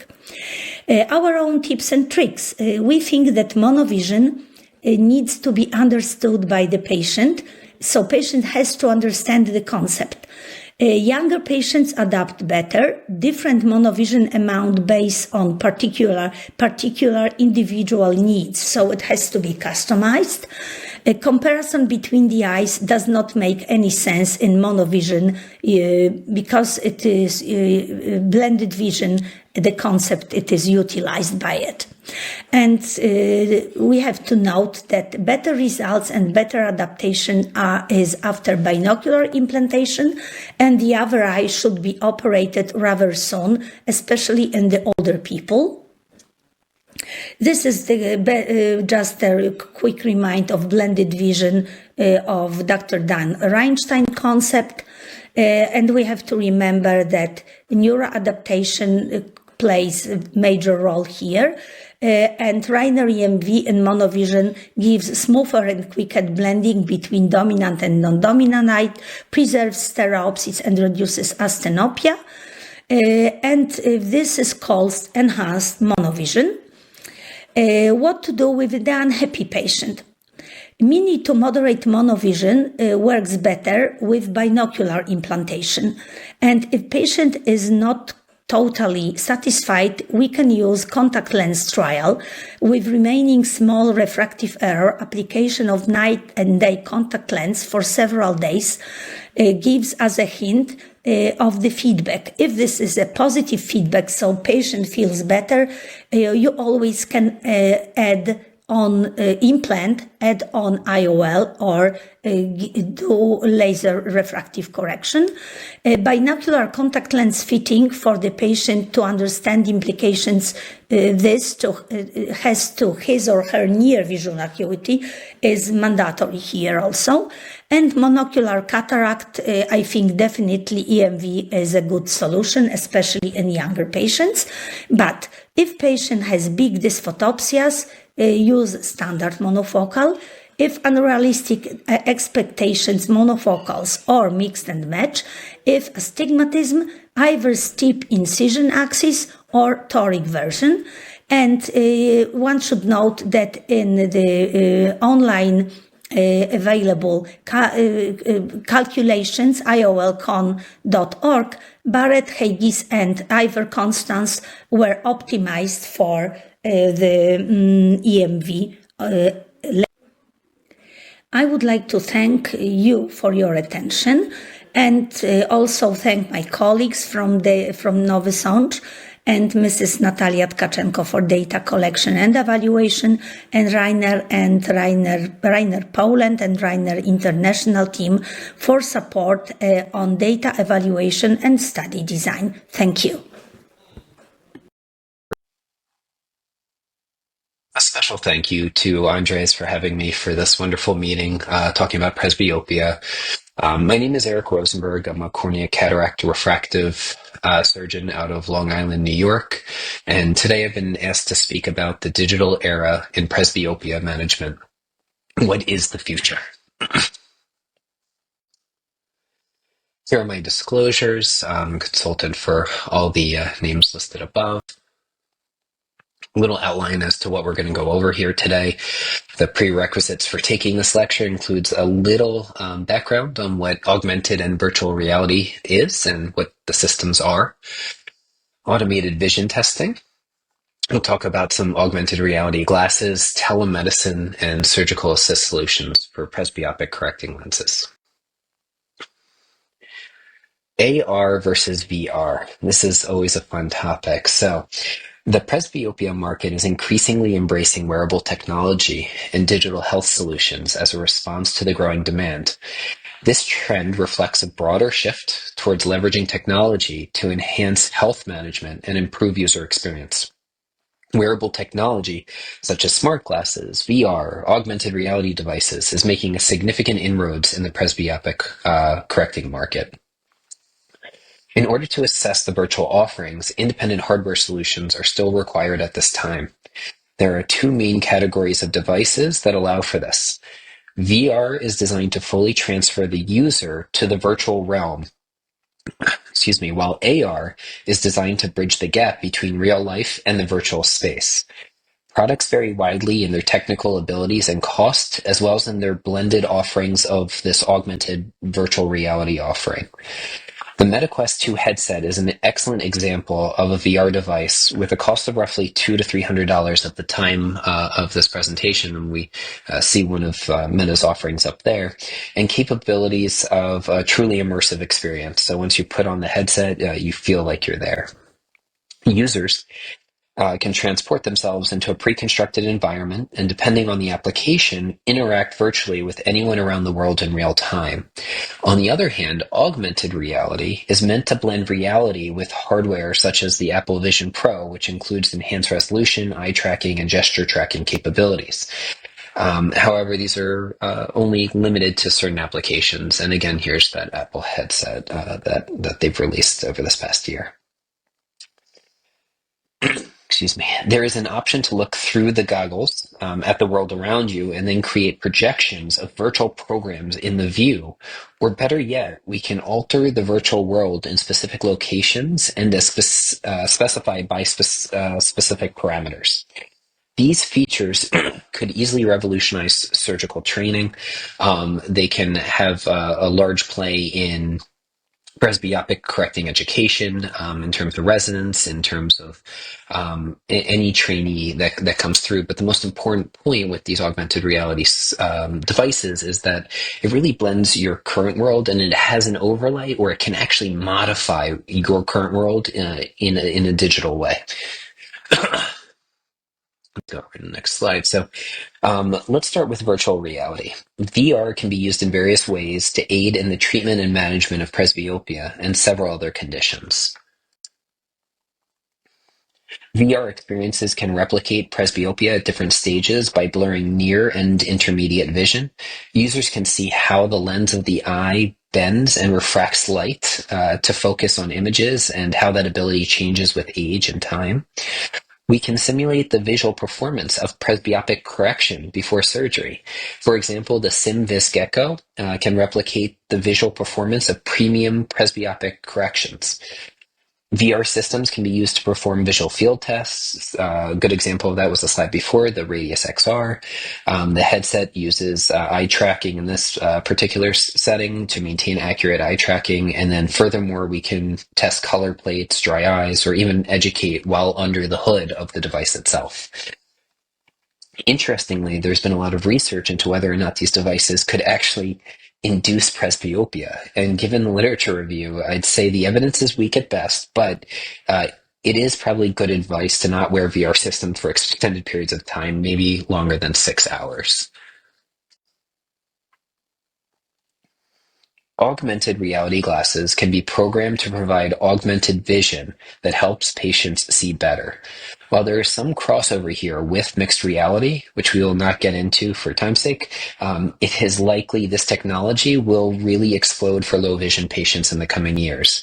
Following this use case, we will see it being used to help people with presbyopia to see better as well. One could easily use augmented reality to provide presbyopes with a better understanding of bifocals and progressives, as it can simulate the entire experience digitally. Additionally, augmented systems could theoretically be used to solve complex optical problems like keratoconus and irregular astigmatism, plaguing some of our patients in today's world. So what's the difference between virtual reality and augmented reality? Well, nothing and everything, right? So That's the take home. There are two plays on kind of the same technology, but one allows a little bit more of a virtual existence, and the other one's more of an augmented one. So, touching on augmented reality, we see a slew of smart glasses breaking into mainstream commercialization. Best example of that right now is the Meta Orion. Features may include adjustable lenses or integrated display screens that can enhance readability and ease of use for those presbyopes.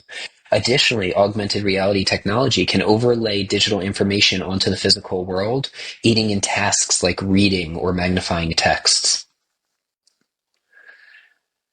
Given that all these solutions are digital, one can easily appreciate that the missing link between diagnostic therapeutics and providers now is a simple internet connection.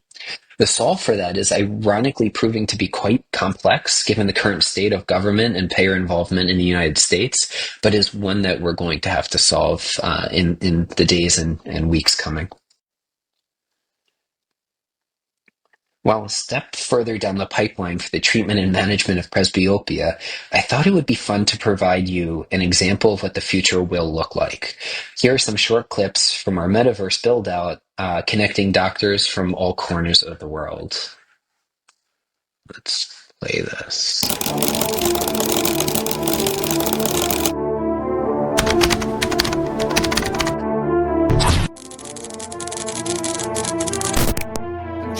I can check if my bag is if I don't want. Day, Sharon Beckrat was talking about curcumin and PVR, and they're using them. It has the potential for increased efficacy and safety. For a basic case. They can actually be stuck in the lens. You can see this is the output system here.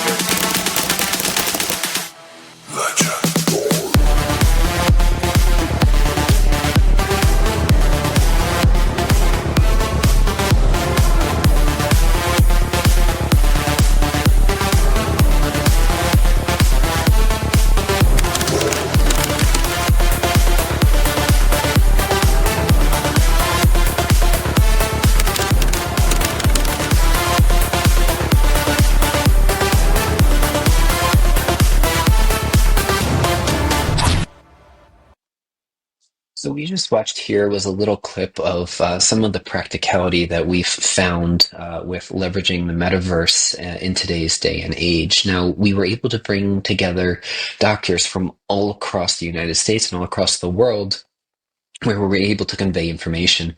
Now, one of those last clips that we watched as well was a live stream surgery into the metaverse. So we were using a 3D digital microscope. And with that, we were actually able to live stream it into the conference hall and play it on a 100-foot screen TV or bigger, however big that giant TV is. And the participants in there can converse amongst each other, discuss, and we actually have a line of communication back out to the surgeon should we want that, right? So if they are doing, let's say, a presbyopic correcting lens, now we're able to communicate to that doctor anywhere in the world. Okay, well, this looks like it's on pupillary center, but maybe it's not on your visual axis, and let's take a look at those Purkinje reflexes. Now you can extend this niche application to pretty much anything in the office now that everything's becoming digitized, and that includes the slit lamp. So we're going to become a lot less tethered than we've traditionally been in years past.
So I would be remiss to not include the digital solutions as they relate to presbyopia correcting surgeries. So over the past 5 years, I've had the opportunity to work with most of our major industry partners in developing digital microscopes. The goal here was to convert some of the art of surgery into science grounded in equations and built on data. And we see here on the left the Bionic system, and over here on the right the Ingenuity, and one of our latest publications in JCRS using 3D. Again, I'm going to play a little bit of a video. This is using the Ingenuity 1.5 software when it came out. And what we notice is actually a full integration of its suite. So it's actually able to connect to our biometer in the office. It's able to connect to some of our in-office data. So we understand what we're doing for this patient while we're in the OR, and with a full lineage of interoperability. That can be very, very helpful, especially with presbyopic correcting surgeries, especially ones that patients are getting torics or presbyopic correcting IOLs. And we're going to see that here. Narrate this one a little bit. Here, the camera is actually going to take a picture intraoperatively and compare it to the preoperative picture taken by the Argus biometer. So that's what we're seeing here. It's going on and off, and it's actually comparing the iris vessel, the scleral vessels and the iris to preoperatively. And now it actually knows exactly where 0 and 180 is. It also knows where I'm going to put my incisions. Really nice is this reticle that automatically gets placed. So if you're training residents, they know exactly where they made their paracentesis incision. Makes for really getting into that eye easier, faster surgery, a lot less traumatic. And again, we saw that we put it at that 300 mark. So again, residents able to easily enter into the eye there. Here we have another great feature of digitization. We're able to change the contrast and settings on real live surgery. So we go up here on the tissue detail mode of the Ingenuity, and this is an incomplete capsulorhexis performed by a femtosecond laser, and becomes readily available as soon as you start playing with the settings. So post-image modulation is a really nice feature of digital surgeries. Here we're doing a phaco. The level of detail and magnification is unparalleled. Or is a great use. Oftentimes the machine is actually separate from the rest of the surgery. We have to look over our shoulder or kind of take our eyes off the surgery in order to make sure that we're aligning the eye perfectly and centered, and to get all the aura diagnostics. Here we have a true split screen. We have picture-in-picture, if that's what we so prefer. And everything is on screen. You're never taking your eyes off the surgery. This is another great one. This is lens confirmation. So we have a patient here where we wanted to make sure that we're putting in the right IOL, and there have been mistakes with incorrect IOLs, and again, centration. This is a big one. So we're going to go to the visual axis here. Because we have the preoperative measurements, we know exactly where this patient's visual axis is, and we can center that presbyopic correcting lens, in this particular case of PanOptix, right on the center of her visual axis. So a really, really nice feature to have. Again, we're using the Aura, and this is a picture-in-picture version of it.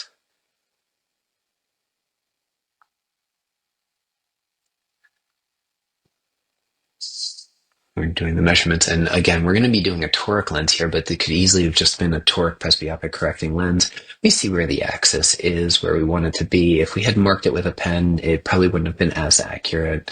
So here, we're going to leverage these digital scopes to actually give us a digital marking of the toric lens. And here you see the dots of the toricity axis are right on par for good outcome for this patient.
So I leave everybody with this. You take the blue pill, the story ends, you wake up in your bed and believe whatever it is you want to believe. You take the red pill, you stay in Wonderland, and I show you how deep this rabbit hole goes. It's truly been a pleasure to talk to you all about presbyopic CAR-T management in light of digital solutions that are now coming out onto the scene, and it is going to be a very, very exciting future. Thank you all.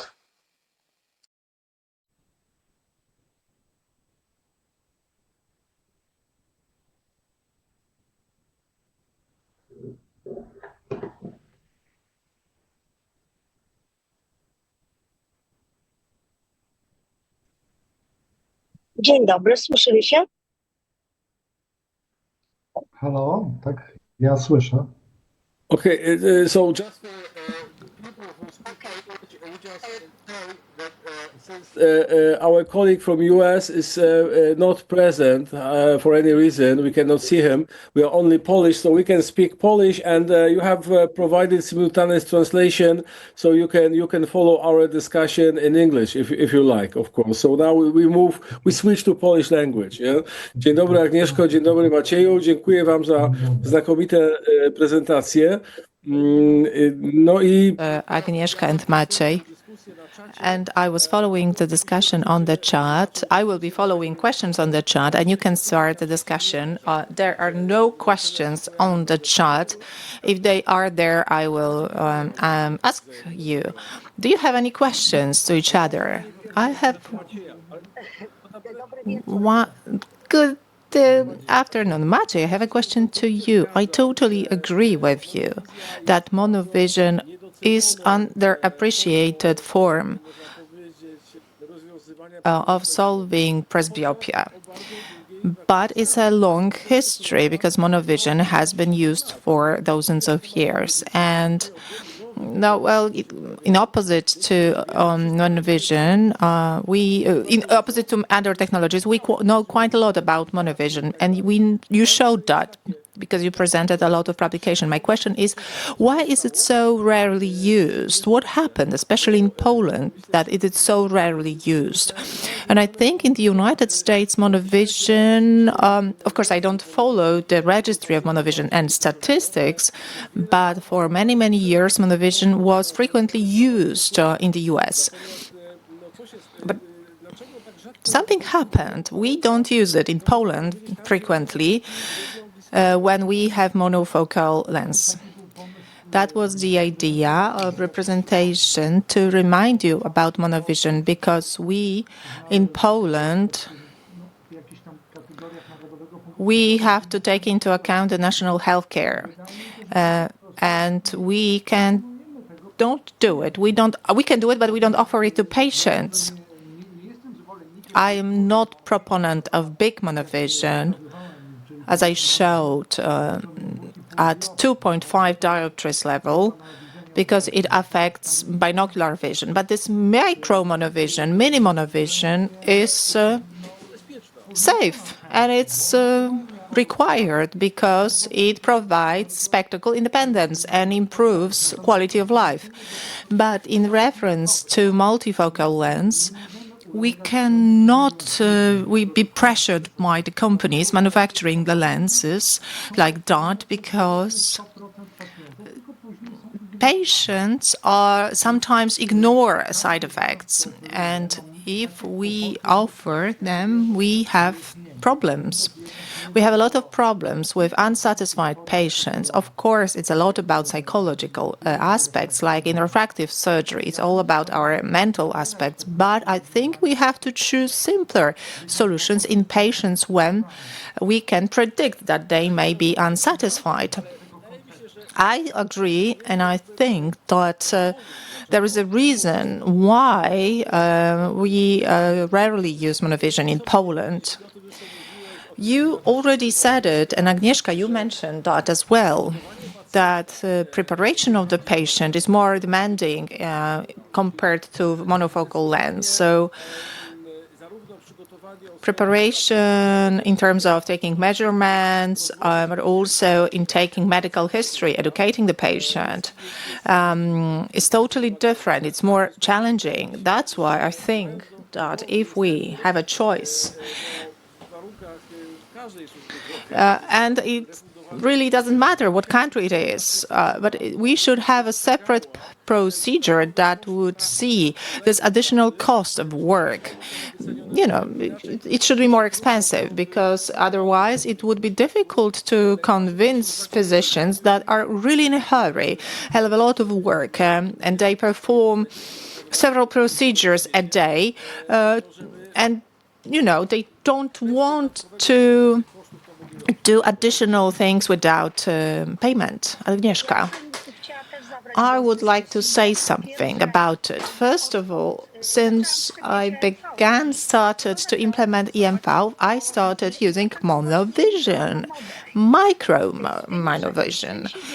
But of course, this is associated with additional things. You have to talk to the patient. But with multifocal lens, you also need to talk to the patient. Dysphotopsias will be present even with monofocal lens. We forget that patients who have spherical monofocal lens implemented, reimbursed by the National Health Funds, can have negative dysphotopsias. We say a lot about positive dysphotopsia, halo, glare, star, but we don't talk about other dysphotopsias. For example, the shades patients see, no one talks about it because there are not a lot of patients with such side effects. Monovision requires to explain the patient that each eye will see in a different way. Please remember that patient in Poland is a patient who checks first eye and the second eye, and then they will say, well, this eye is perfect, but the second eye is not as perfect. And I observed you driving a car and talking. I'm not driving the car. I have a driver. Look, my hands are here. I have a driver. I'm sorry. I had a really difficult day today. And I'm driving a I don't know. If I was driving here, I would got strabismus. No. I'm not driving. I'm focused on you. Listen, monovision is a good solution. 125 up to 125, 175 up to 0.75 up to 1 dioptry. It's a good solution. It allows the patient to perform everyday activities like cutting the onion or doing something in the kitchen. You don't have to wear glasses to such activities. My experience is like that. If the patient with the add to near, instead of 3 will have 2 or 175, then this is worth changing that. And I think it is worth to use monovision. It requires from us explanation to the patient how it will work. But I think we need to explain even more with multifocal lens. Yes, we agree. Maciej, let me speak. Less and less people read today. That's the truth. People don't read anymore. So people really prefer intermediate vision, not near. So EMVs are perfect for everyday activities like cutting the onion, you've mentioned. If we have time, Maciej, Andrzej, I have a question to you, because Maciek showed interesting studies about the choices of physicians, and monofocals won. Yes. Why do you think that's the case? I personally think that because we, as surgeons, we see patients after premium lenses, and we see a small group of extremely unsatisfied patients, and we are afraid of that. That's my opinion.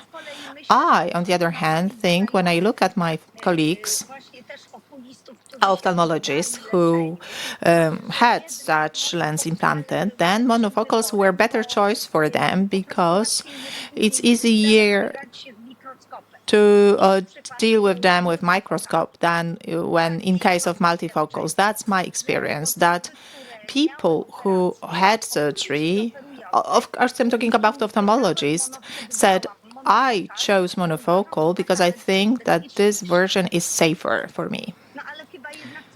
But I think this is the case because there are not a lot of ophthalmologists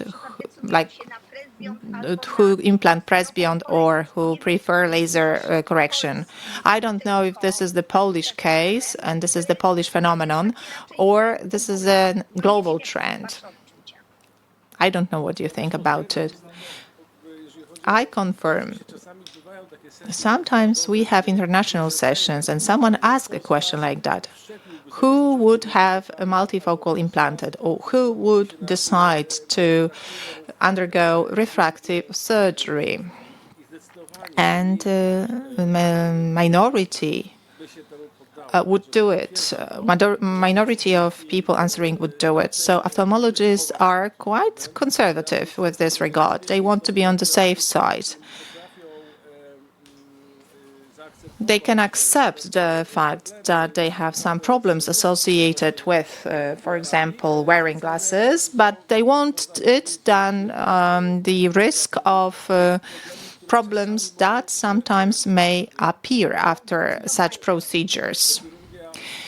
Refractive surgery or intraocular implantation, as you showed in your presentation, is associated with some problems. It's not perfect. It's not the holy grail. And we understood it well. If the patient expects perfect vision, then, well, we need to tell the patient that it's impossible or if not, we may offer monofocals. Yeah, compromise is the first thing. The second thing is that maybe we have this entire range of complications associated with refractive surgery and with the fact that it's not only always the permanent result. We are not able to stop evolution of the biological processes that take part in our body, and they take place in our body all the time. And if these solutions, we are aware of that these solutions involve they are only temporary. We don't know that in 10 or 15 years EMD will be more developed. EMD will be there, or glaucoma will be in the patient, will be the problem of the patient. So we are more aware that some things may happen. I'm sorry, we have to finish. We are moving on to the next session. Thank you for a wonderful discussion, and we have now a break and we will start session number 3. Thank you.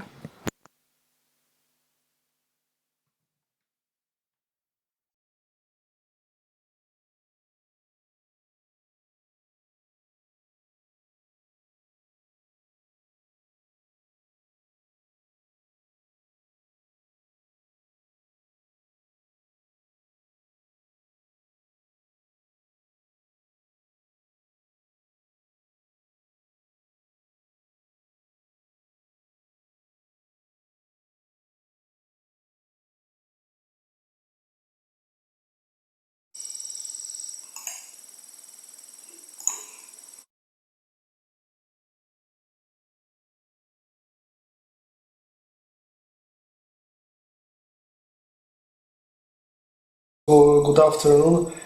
Czy widać moją prezentację? Can you see well the slides? Tak, widać, wszystko widać. Bardzo proszę. So my name is Bartłomiej Kałużny and I'm going to talk about small aperture surgical devices in correction of presbyopia.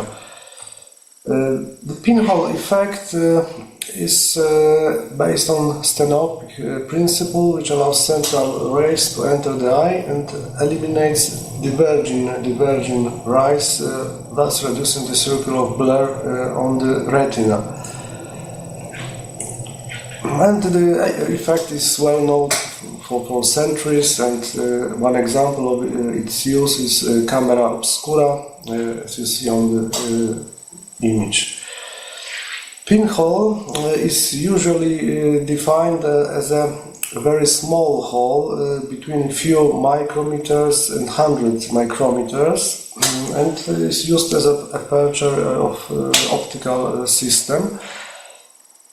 We also very often use a pinhole occluder, which is also quite a small hole, and we use it to test visual acuity when we want to, let's say, reduce the effect of higher order or even lower order aberrations of the optical system of the eye. Another definition which I want to mention is aperture. Aperture of an optical system is a hole in an opening that primarily limits light propagated through the system, and usually we use a term small aperture for apertures that are a millimeter in diameter or more. And another example of such instrument, Ayurvedic glasses with number of small aperture holes. But we also know that this kind of devices produce a very limited field of view, however improving visual acuity in case of refractive errors or higher order aberrations, but very difficult to use. What are the advantages of using a small aperture in optical system or systems? Very good model how it works is a camera that we very often use. It will be used to analog camera, now digital cameras, but the diaphragm is quite the same. We can limit the aperture of our system, camera optical system. We use F number to define and to present numbers for that. So it is a focal length, it's F divided by D, which is the diameter of the entrance pupil. And what happens when we use a small aperture? Of course, the depth of field is improved. We can see the details in the background, also in the foreground.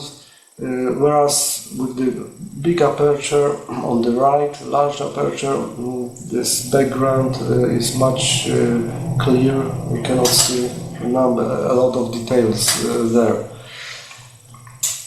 However, when we look at the dog where the focus was set, we can see that with small aperture the quality of the image is not that good as with large aperture.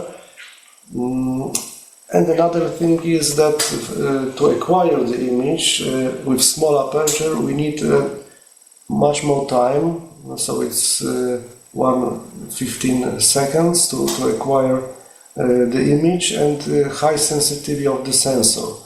Whereas using a large optical aperture, we need much more light, so shorter acquisition time and less sensitive sensor. And it is very similar in our human eye optical system. A very nice graph which comes from Jack Holliday and co-workers, quite an old paper. And although it is focused on eyes after radial keratotomy, this particular graph shows the results that were acquired in normal eyes. And in the x-axis we can see the focus, and let's first focus on 0, no refractive error. On the y-axis there is a Snellen visual acuity, and on the right side we can see different pupil sizes. And if we start to analyze with a large pupil, 7.0, no refractive error, we can in normal eyes achieve very high visual acuity, 2010. However, it goes down very quickly as the refractive error grows. Even between 0 and 1 diopter, there is a huge decrease in visual acuity. And very opposite situation when we have very small pupil size, 0.5. Visual acuity, even if there is no refractive error, even in a metropic eye, is quite low because it's only around 20-40. But there is no difference when, no matter if we have refractive error or no, visual acuity stays more or less the same. Even with the pupil size of 1 millimeter, still still visual acuity is a little bit decreased in comparison to larger pupils. Small pupil also influence not only visual acuity but also depth of field. Also the subject which is or object that it is close to our eye produces less retinal blur, and thus the depth of field near objects are spotted better, and near visual acuity is also improved. So, to sum up this part of presentation, small aperture optics can extend depth of focus and therefore can be used for presbyopia correction. And another advantage of small aperture is that it filters out aberrations. So in terms or in cases of highly aberrated, especially corneas, it really improves the patient's visual acuity. We can achieve a small aperture in our optical system in a variety of ways. Professor Grzybowski will talk about eye drops, current status of this solution. Pinhole pupilloplasty is another option. We can decrease the size of the pupil with the sutures. And we have several surgical devices that could also be considered in correction of presbyopia. The smaller the aperture, the higher the improvement in depth of field and the higher the reduction of lower and higher aberrations. This is clear. But also we should be aware that the position of the pinhole in the optical system makes a difference. And if the pinhole or small aperture diaphragm is far from the optics, let's say, a modal point in case of our eye, it influences the depth, the field of view. So it is not that good to have the small aperture far from the eye, like in glasses that I already showed you. It's good to have it at the level of the iris or lens. Another question is how small the aperture should be to achieve best results. For higher order aberration corrections, it's a little bit different story than in presbyopia. But just to show you an example that for higher order aberration we should use very small entrance pupil. And for highly aberrated corneas with a high root mean square of high order aberrations, the optimal size of the pupil was 1 millimeter, which is very small. For less aberrated corneas, 1.5 is a best option.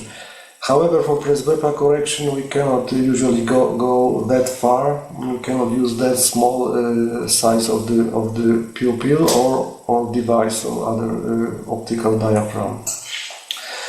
And one of the reasons is that we need to have a good view. We need to examine the fundus well, not only the center but also the periphery. Here is an example of camera implant and some shadowing of the fundus, but still you can, with the large pupil, you can examine the details and the whole fundus. And the The last part of my presentation, and the main part of my presentation, will be devoted to comparing current surgical devices that are on the market, that are available. One of them is placed on corneal plane, and it is a camera corneal inlay.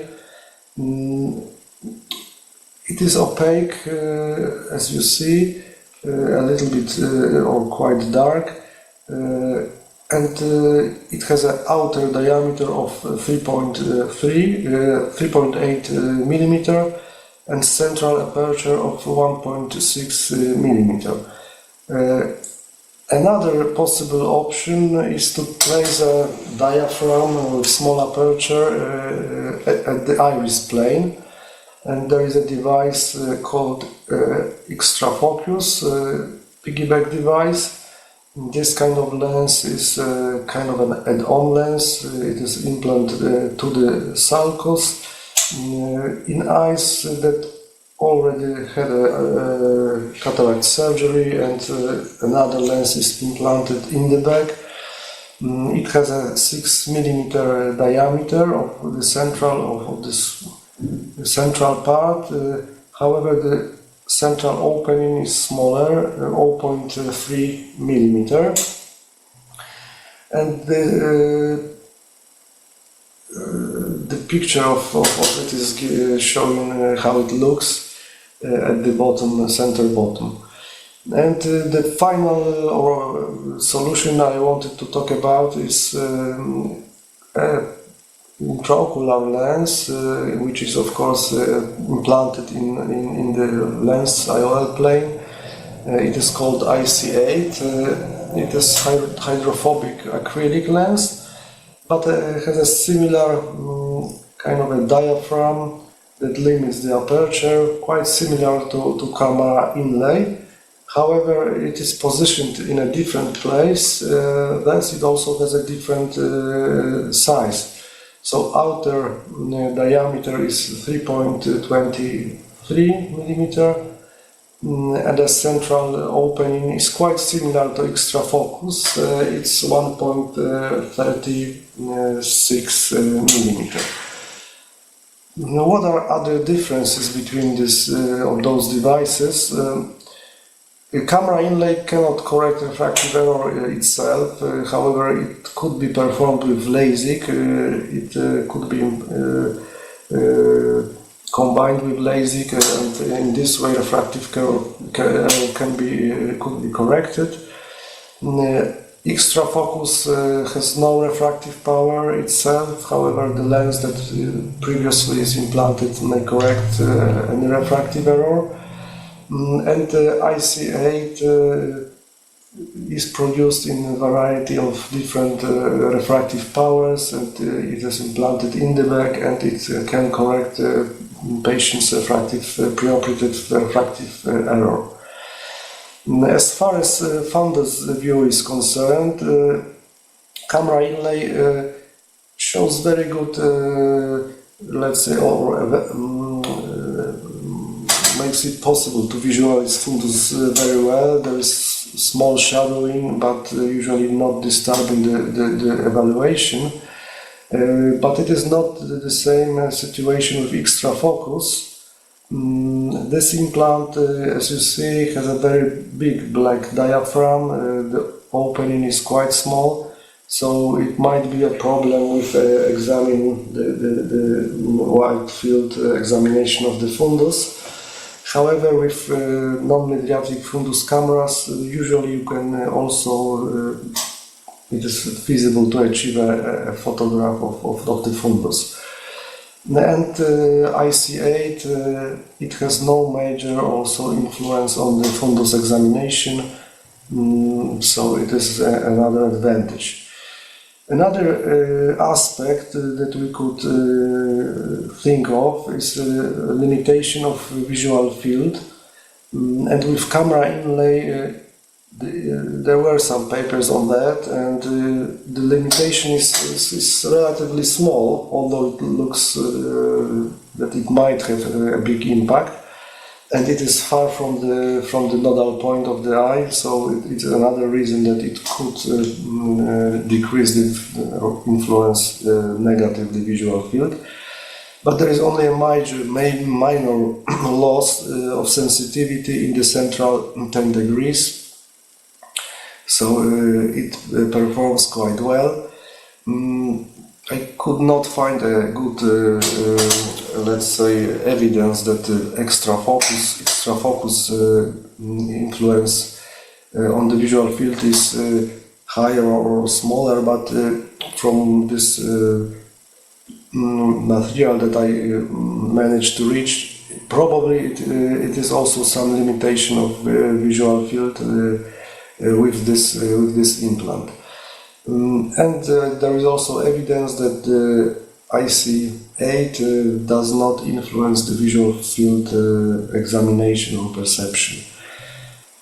Reversibility, in theory, you can explant the corneal inlay. However, it is only a theory, because as I will show you on the next slide, there is some permanent change of corneal tissue around the implant.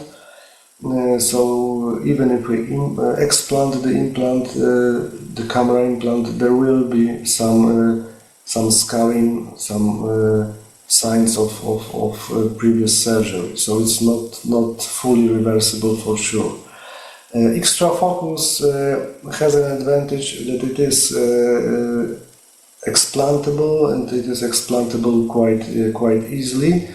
And IC8, it is an intraocular lens, so it also could be explanted. However, it is quite easy to do it in first weeks, usually after the surgery, but after a longer time staying in the capsule, it might be much more difficult. What is the primary indication then of this particular surgical devices? Camera corneal inlay was produced to correct presbyopia.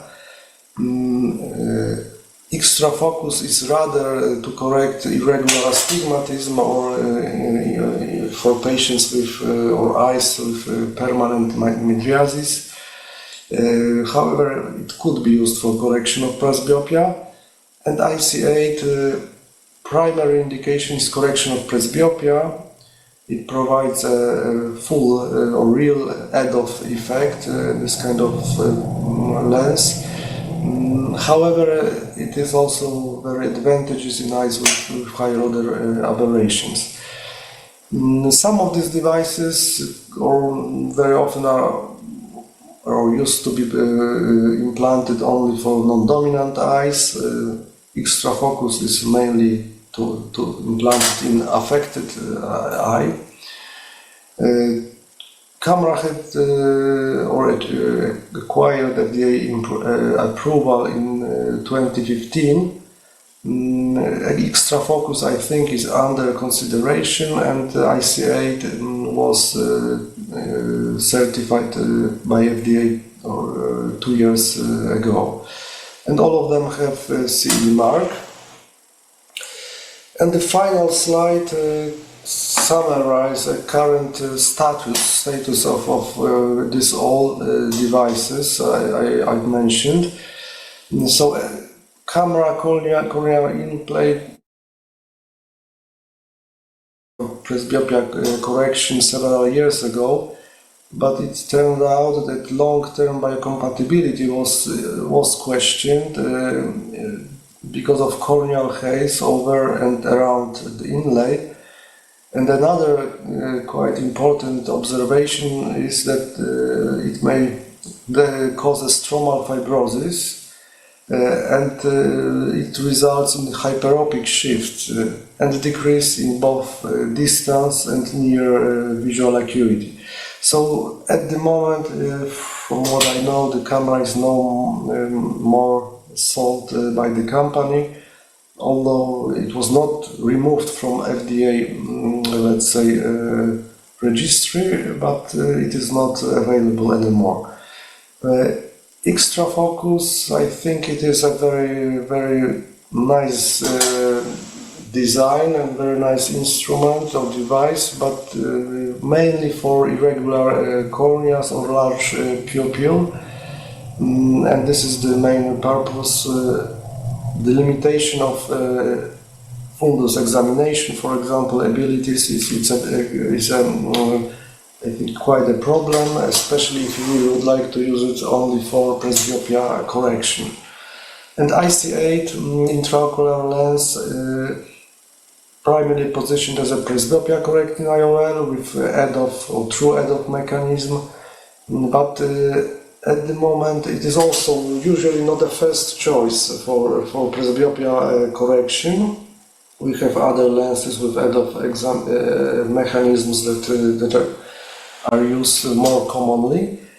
But I think it is a very good solution for patients who want to have corrected presbyopia, but they have higher corneal aberrations. So we can achieve two goals with the one device: correct presbyopia and or at least improve the problems of presbyopia and correct higher corneal aberrations. Thank you very much for your attention.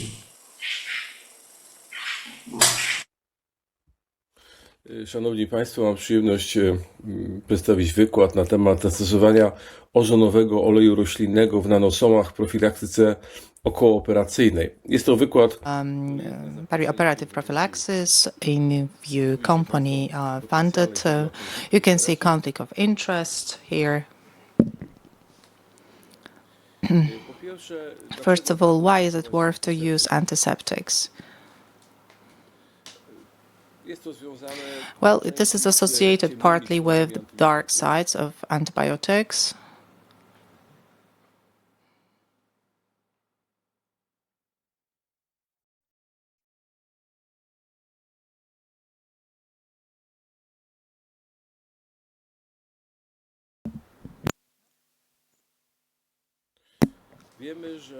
We know that resistance to bacteria is a global problem.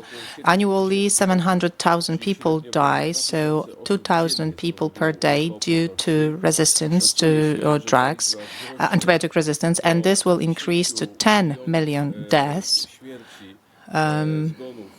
by 2050. Which means over 27,000 deaths per day. Antibiotic resistance has a long history, and actually it began since the moment of introducing antibiotics. As you can see, first noted cases of antibiotic resistance date back to the beginning of the history of antibiotics. Of course, it's about different strains and different scopes. I will remind you that in the lecture, Alexander Fleming warned against threats of using penicillin in a wrong way. And he said, it's not difficult to create in a lab resistant bacteria to penicillin if there are no concentration high enough to kill them. And this sometimes even happened in the human body. We can see here antibiotic resistance among eye pathogens based on Armour study, a study that was American study conducted in JAMA Ophthalmology in 2015. And here we can see that it especially involved Streptococcus aureus. Up to 36% were antibiotic resistant, of course, of this strain of CS aureus, and CONS, 31% were antibiotic resistant. In the last 70 years, we have developed over 25 different classes of antibiotics. Unfortunately, recently we lack development of new antibiotic class. We know that there are new pathogens resistant to many antibiotics, such as Enterobacteriaceae resistant to carbapens or resistant gram-negative bacteria. Of course, we should, in a way, be forced to rethink or reconsider the overuse and misuse of antibiotics. We already know that in ophthalmology, antibiotic resistance is increasing. There are a lot of studies that confirm that, like resistance to fluoroquinolones in the second and third generations. Resistance is higher to fluoroquinolones of the third and fourth generations. It's understood they are the most frequently used antibiotics and most frequently overused and most frequently misused. Flemings well mentioned that they are used at wrong, too low concentrations that lead to antibiotic resistance. Another side effects of antibiotic therapy, the distortion of microbiome of the surface of the eye, leading to the recurrence of the infection, dry eye syndrome, inhibiting the recovery processes or immunosuppression. So that's why in each case we have to think if we should use this particular antibiotic, if we have proper evidence which prove the effectiveness of the antibiotics, or maybe we should use an antiseptic drug. And today I would like to tell you about the novel antiseptics based on ozone. Ozone is the strongest natural antioxidant. You can see the comparison of ozone to iodine. 4 times higher potential of oxidization.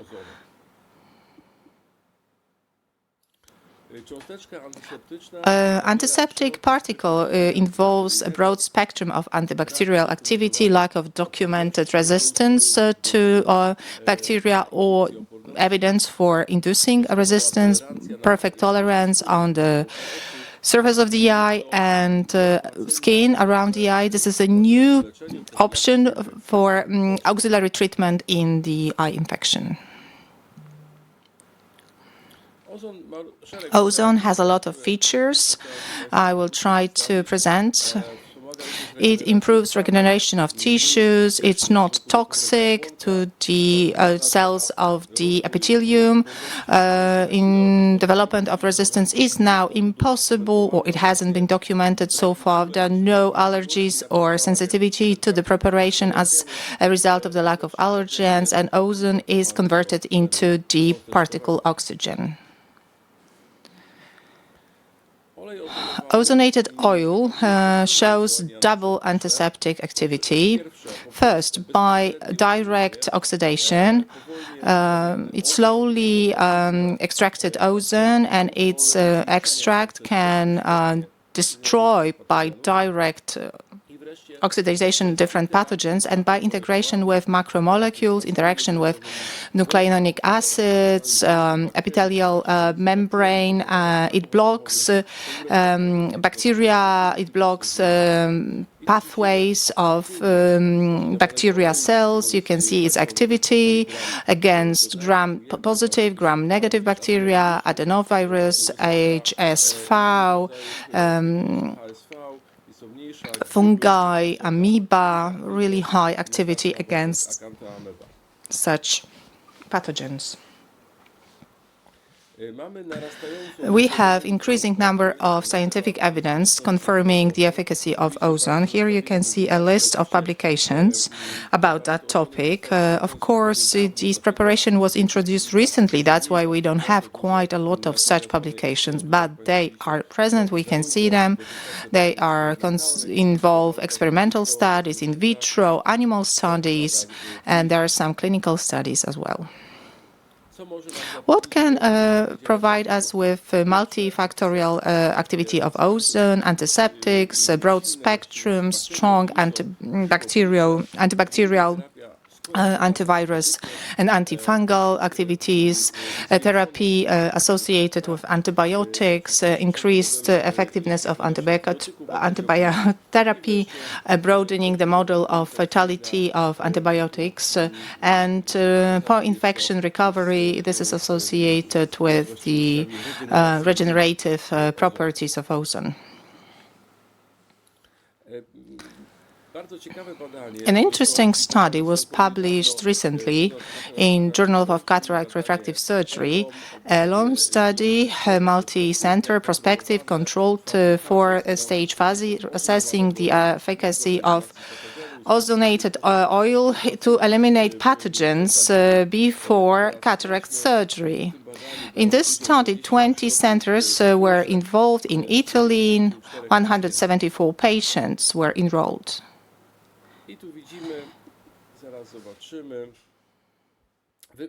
Here we see the diagram presenting the efficacy of oil, of ozone oil. There was a reduction in the number of pathogens after the use of liposomal ozonated oil.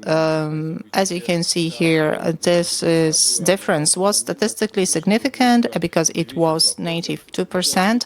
In the control group, the authors didn't observe statistically significant differences. In terms of safety, only 3 out of 174 patients in the study had complications, topical complications in the eyes, such as the red conjunctiva, but there were no other clinical symptoms. Acceptation of the treatment was optimal. Almost 96% of patients assessed this treatment as very comfortable. 6 patients had mild pain, and only 1 patient had moderate discomfort. In terms of conclusions, we can say that topical liposomal ozonated oil in big populations resulted in the lowering of the microbiological encumbrance of the conjunctiva, lowering of the pathogens, which may lead to perioperative infections. Toleration of this extract was optimal due to its liposomal character. Activity, antiseptic and anti-allergic activity proves that this oil can be deemed safe in prophylaxis and improving perioperative cataract surgery. And another study published recently this year at ARVO, presented and then published in Ophthalmology and Therapy Journal, prospective interventional one-center clinical study assessing the efficacy of ozonated oil in liposome, administered in eye drops to eye and in the foam to eyelids in combination with 5% povidone PI as a prophylaxis before intravitreal injections. Here we see the model, the design of the study.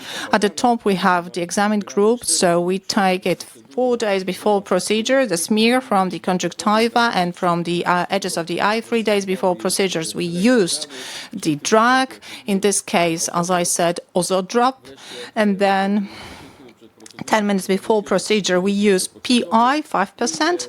And then we take the smear out of the conjunctiva and the eye edges, and then we perform IVT procedures. At the bottom, we can see a control group without the preparation administered. 390 eyes were conducted, 195 patients, a big group of patients and eyes. Conclusions, as you can see, it was concluded that the combination of ozonated oil in liposome with 5% PI in prophylaxis of intravitreal injections allowed to 4 times lower the microbiological encumbrance in comparison to standard prophylaxis only with 5% PI, so it was clinically significant. And it's worth mentioning the activity of ozonated oil in comparison to biofilm. We know that pathogens as Pseudomonas And gram-positive bacteria can create biofilm on the medical material, including contact lenses, which make them resistant to antibiotics and immunological response. We know that the essence of creating biofilm is a natural mechanism and big problem in the pharmacological treatment. It limits the potential of natural mechanisms of defense of the eye or the antibiotic itself. It is estimated that bacteria may generate 100 times more resistance to antibiotics in comparison to bacteria without the biofilm. Here we see the activity of ozonated oil in comparison to bacteria creating biofilm. On the left, we can see the diagram showing how the ozonated oil inhibits the creation of biofilm. All these studies presented on the slide are involve as a ureas. We can see that in the first it was 82% reduction of the biofilm formation. The middle diagram is activity on bacterial cells within biofilm. And here we have 82% elimination of viable bacterial cells.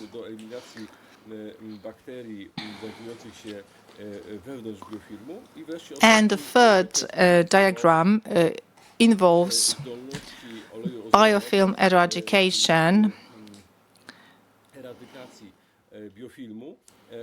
And here 45% biofilm eradication was presented.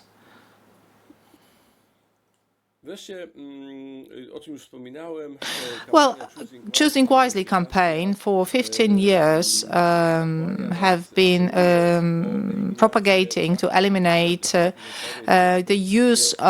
overuse of antibiotics, because sometimes we do things that shouldn't be done, and sometimes we even may harm the patient. Here I will use the example of using antibiotics before and after intravitreal injections. For many years we used antibiotics before and after intravitreal injections in eye drops. We didn't have any evidence to do so, but we, of course, looked after the well-being of the patient. But recently, the European, as you can see, Retina consensus recommended some guidelines and about intravitreal injections. They are still valid, and the recommendations clearly state, of course, based on analysis of many different scientific data, clearly state that the use of antibiotics in eye drops before and after intravitreal injections doesn't give any additional protection against, in comparison to the antiseptic. Here it was the PI that was examined and compared to antibiotics. The similar situation is with the cataract surgery. We all know that there is a tendency in Europe to lower the use of antibiotics in prophylaxis, in post-operative prophylaxis. Here we see the guidelines from Sweden. They don't use for many years antibiotics before and after cataract surgery. They use only antiseptics for that case. The same case in Denmark. No topical antibiotics. In other countries, well, they start to implement similar recommendations. In France, for example, they don't use antibiotics before cataract surgery. They only use antiseptics. The Polish recommendations say that it's possible. We don't have to use antibiotics before cataract surgery. We can use antiseptics. To sum up, main properties of ozonated oil is a broad spectrum of activity, multi-directional activity, antiseptic activity that doesn't allow to the resistance development, great tolerance by the epithelial cells, and supporting regeneration. More information, well, if you're interested, so more information about prophylaxis of perioperative infections in terms of ophthalmitis you can find in our book published last year with the group of colleagues from Bascom Palmer in Miami. And I think this is a great example of and source of the knowledge And finally, the article published last year presenting many different controversies in terms of antibiotics and its use and recommendations to prevent endophthalmitis. Thank you very much for your attention. Honorable Presidium, dear colleagues, first I would like to thank the organizers of this interesting conference for inviting me to give the presentation. Psychosocial aspects of presbyopia are a topic of my lecture. Here are my financial disclosures. Speaking of presbyopia, let's try to estimate the size of this phenomenon first. Prevalence of presbyopia is about 25% of the global population, according to the data from the World Report on Vision. So the problem of presbyopia affects about 1 billion people worldwide. 45% of presbyopes, or about 826 million people, have no or inadequate vision correction. It is assessed that about 2.1 billion people will be affected of presbyopia in 2030 due to population growth, even if it is only 24% of the population due to myopia increasing. What is important, approximately 90% of the burden of vision impairment due to presbyopia comes from low and middle income countries, where the estimated presbyopic correction rate is as low as 10%. This uncorrected presbyopia results about $25 billion American dollars loss in global economy due to productivity decreasing. Presbyopia affects people on all continents, however, the prevalence varies. Developed countries such as the United States have high rate of presbyopia, up to 85%, whereas developing countries like Kenya have low rate of presbyopia, only 25%. Presbyopes in different countries also have different psychosocial problems, resulting mainly from the country's level of development. Here are some of the significant studies in this issue from different countries around the world. The study from the United Kingdom, however, based on patients mainly from Spain and the United States. The authors tried to understand the lived experience of presbyopia. They used social media to identify key themes relating to symptoms, impacts, treatment, and lived experiences of presbyopia. The authors found that on social media, 65% of patients with presbyopia reported experiencing difficulty reading small print, 41% of patients difficulty focusing on near objects, 32% eye strain, 24% headaches, and 21% blurred vision. 30% of posts discussed impacts of presbyopia, including emotional burden, 70%, functional or daily living impacts, 57%, such as difficulty reading, also 57%, and using electronic devices, 26%, and impacts on work, only 4%. Here is this year's study on the perception and awareness of the public about presbyopia conducted in Saudi Arabia. They included almost 800 presbyopic patients, giving them questionnaire to fill out. They found that 76% of patients were not aware of presbyopia, and 48% of patients had uncorrected presbyopia. 82% of patients felt that glasses were acceptable for correction of presbyopia, and 87% of patients did not experience social stigma when using reading glasses. The outcomes varied according to the age, gender, region, education, and income of the respondents. Another Asian survey, this time from Japan. The authors studied sleep and subjective happiness in relation to presbyopia. The study revealed that presbyopic men reported lower subjective happiness than women, an earlier onset of presbyopic symptoms by 1.1 to 1.7 years. And men received their first reading glasses 0.8 years earlier than women. In addition, awareness of presbyopic symptoms, visual burden, and dry eyes were significantly correlated with poor sleep quality and subjective happiness.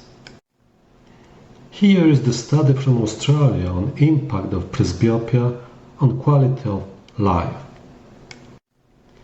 The study showed that adults identified concerns about cosmetic appearance, personal health and safety, and difficulties in day-to-day activities and inconveniences rendered in daily life as the most important terms associated with presbyopia. Here is this year's study from Tanzania, Africa, on subjective well-being, work performance, and lived experience of women entrepreneurs with uncorrected functional presbyopia. Prior to and after use of glasses, subjective well-being and work performance of studied presbyopes were both measured in Cantrill's ladder. Women entrepreneurs had a mean subjective well-being score of 3.32 pre-correction and significantly higher 5.99 post-correction, and a mean self-rated current work performance score of 4.65 before correction and significantly higher 5.47 post-correction. Here is the review from Australia on patient and economic burden of presbyopia.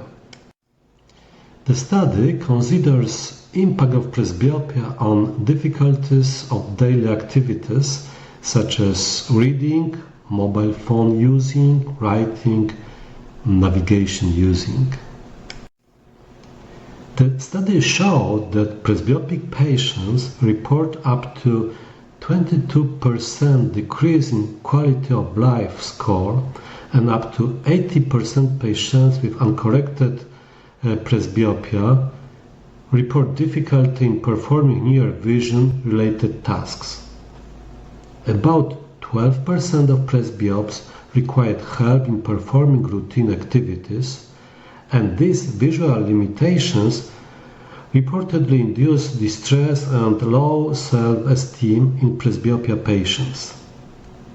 Annual global productivity losses due to uncorrected and undercorrected presbyopia in working age population below 50 years were estimated at 11 billion American dollars of the global domestic product, which increased to 25 billion American dollars if all people aged below 65 years were assumed to be productive.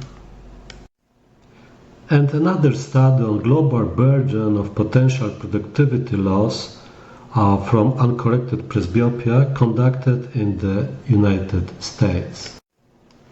The authors concluded that global potential productivity burden of uncorrected and undercorrected presbyopia among individuals aged 50 and younger is approximately 0.016% of global gross domestic product.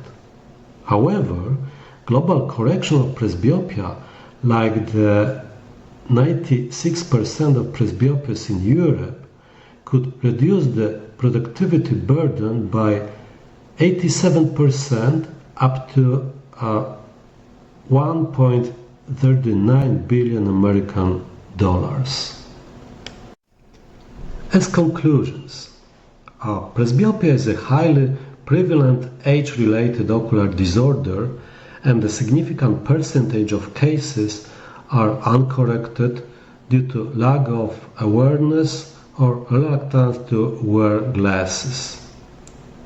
More efficient health education about presbyopia and its corrective alternatives is needed. Uncorrected presbyopia affects patients' vision-related quality of life due to difficulty in performing near vision-related tasks.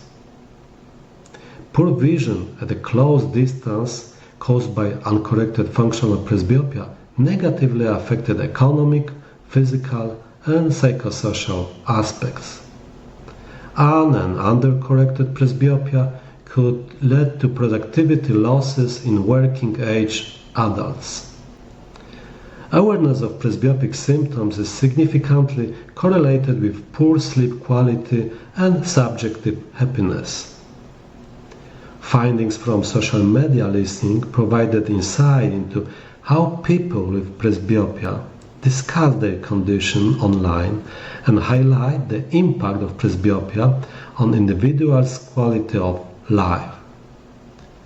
Subjective well-being and self-reported wear productivity scores improved significantly shortly after presbyopia was corrected.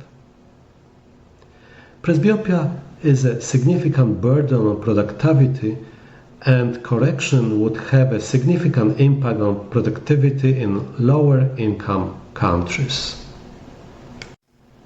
Thank you for your kind attention and greetings from Durban, where I am attending the South Africa Society of Cataract and Refractive Surgeons Congress.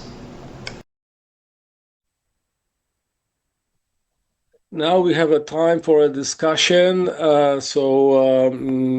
remind everybody attending the conference that there's a chance to put your questions on the chat.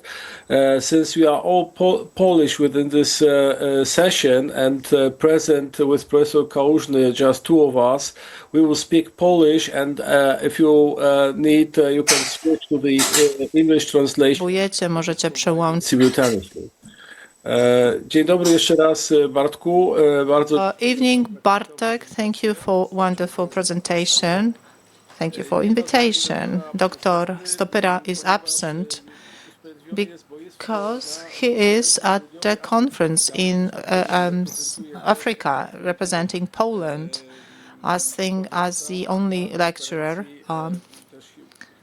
at the cataract surgery conference that takes place in Durban.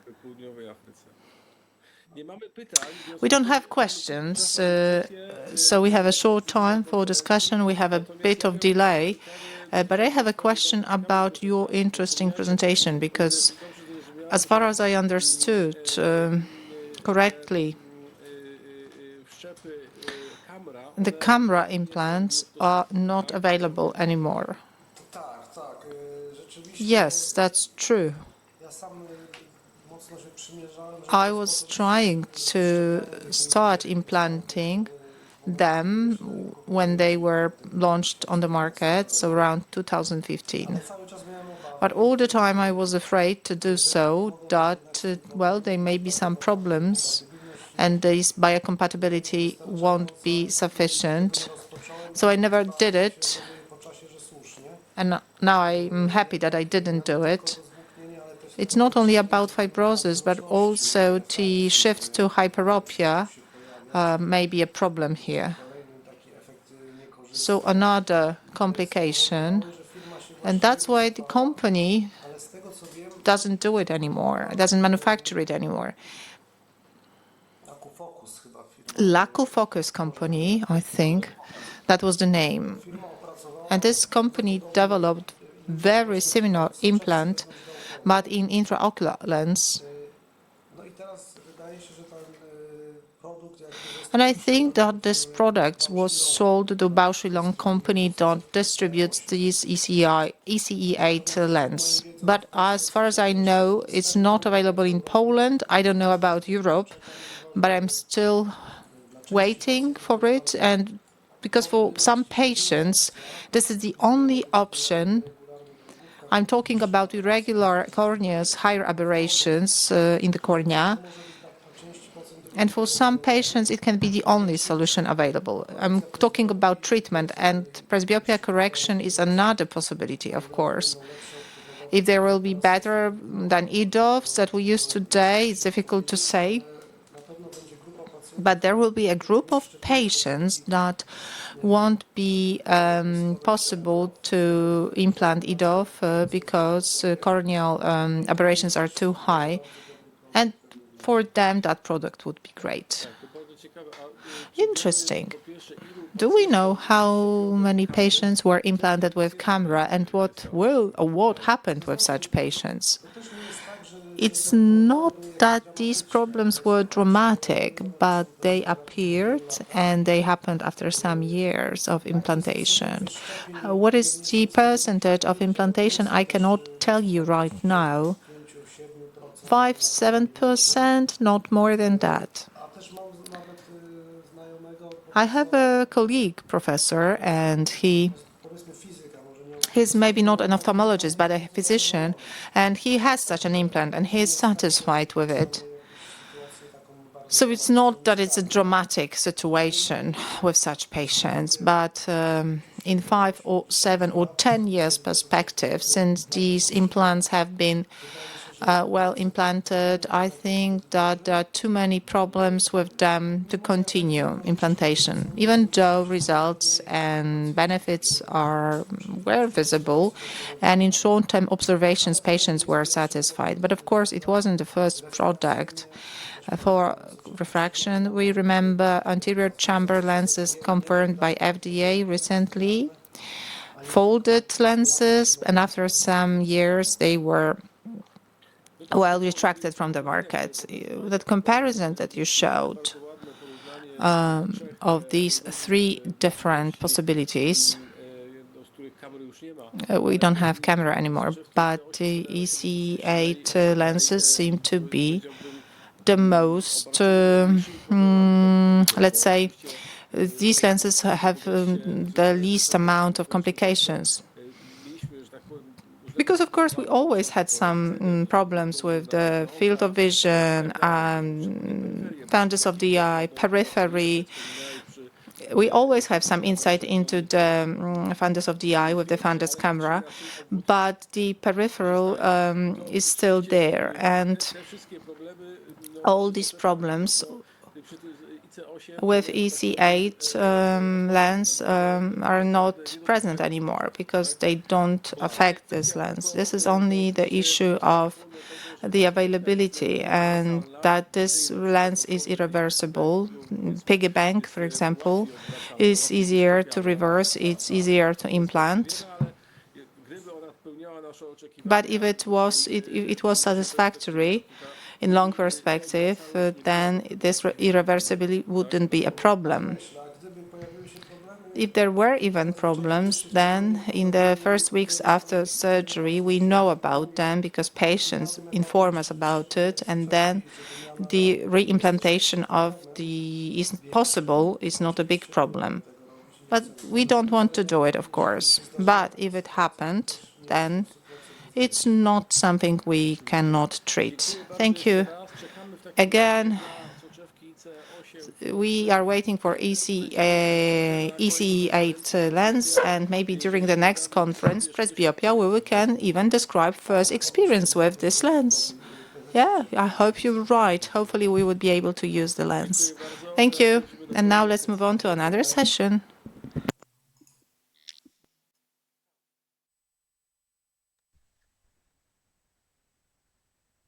To co od razu? Good afternoon, dear colleagues. First of all, let me express deep gratitude to Professor Grzybowski for invitation. I don't have any financial interest in this presentation. The prevalence of dry eye increases with each passing decade of life, starting at age 40. The prevalence of dry eye symptoms in women increases from 14 at 50 years of old to 22 for those 80 and older. And in men, the prevalence of dry eye symptoms increases from 7% between 60 years old and to 13 for those who are 80 and older. And although literature reviews have not suggested a positive correlation between presbyopia and dry eye disease, the aging population primarily constitutes the majority of patients who report symptoms consistent with those of dry eye. From the other side, it is estimated that 2 billion of people on the planet are presbyopic. And there are many risk factors for DED. And sex hormones are constantly changing in the presbyopic adults, and they could play an important role in DED development. Both estrogens and androgens influence the synthesis and components of the TF film, including the lipid, aqueous, and mucin layers. And the meibomian glands have androgen binding receptors that play a part in the synthesis and secretion of lipids. Estrogen actually causes a decrease in lipid production, and increased levels of estradiol are believed to be a risk factor for dry eye. However, the relationship between sex hormones levels and dry eye treatments remains controversial. The effect of estrogen and androgen as therapy to treat dry eye are not well understood. There is another risk factor for DED in presbyopic patients that is discussed in papers. According to the Nielsen Total Audience Report, specifically adults between ages 50 and 64 years spend an average of 13 hours connected to media, which is twice the amount spent by adults between 30 and 40 years. Presbyopic adults spend a majority of their waking hours viewing digital media, and they should undergo a thorough assessment of their ocular alignment and refractive demands in addition to a standard dry eye workup. From other side, cataract surgery is among the most frequently performed procedures worldwide. Although it is cost-effective with significant socio-economic impact, increasing patients' economic productivity, social autonomy, and quality of life, it is not a risk-free procedure. And undesired effects or iatrogenic conditions may occur even after an uneventful surgery. The most frequent postoperative complaints are related to ocular surface disturbances characterized by a wide range of symptoms, including a foreign body sensation, photophobia, burning, fluctuation vision, and epiphoria. And it makes patients unhappy. The finding is not surprising since most surgical procedures are performed on the older population that is characterized by a more frequent presence of ocular surface impairment. The prevalence of DED after cataract surgery is also unclear. In some papers, it's mentioned that in 9% of patients 4 weeks after surgery it appears. In 31% at the 4 weeks after surgery, some symptoms appear. So different figures. Dry eye disease after cataract surgery is associated with various risk factors, while causing a wide range of heterogeneous symptoms, including decreased quality of vision. The pathogenesis of DED after cataract surgery remains also unclear, resulting in a lack of evidence-based establishment treatment. Moreover, there have been no systematic or large-scale studies on DED following cataract surgery in individuals without pre-existing DED to comprehensively elucidate its risk factors, duration, and treatment. So, besides cataract surgery, also refractive, glaucoma, and eyelid surgeries can also determine newly developed DED or worsen pre-existing DED according to different mechanisms of action. In some papers, it's mentioned that overall more than 37% of patients without pre-existing DED developed disease after cataract surgery. Even there is a new terms like STORS, surgical temporary ocular discomfort syndrome, that is to describe the transitory perturbations of the ocular surface induced by surgery or as laser surgery. In some cases, the insult results in a chronic ocular surface disease named SCORS, surgical chronic ocular discomfort syndrome. So in the FACO study, even though upwards of 60% of routine patients screened for cataract surgery were asymptomatic, 50% of them presented central corneal fluorescein staining. In other study, it was mentioned that the prevalence of ocular surface disease in patients presenting for cataract surgery was higher than 80%, and more than 50% of asymptomatic patients had abnormal tear smolarity. Annual American Society Cataract Refractive Surgery Clinical Survey reported that despite more than 90% of respondents feeling that DED affected patient satisfaction after cataract surgery, only 10% of them were used in diagnostic testing in their routine preoperative assessment.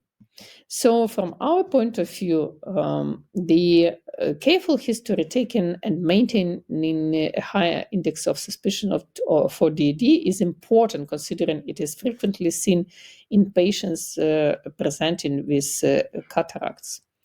An objective way of assessing the symptoms would be to use questionnaires such as OSDI or SPEED or DQ and others.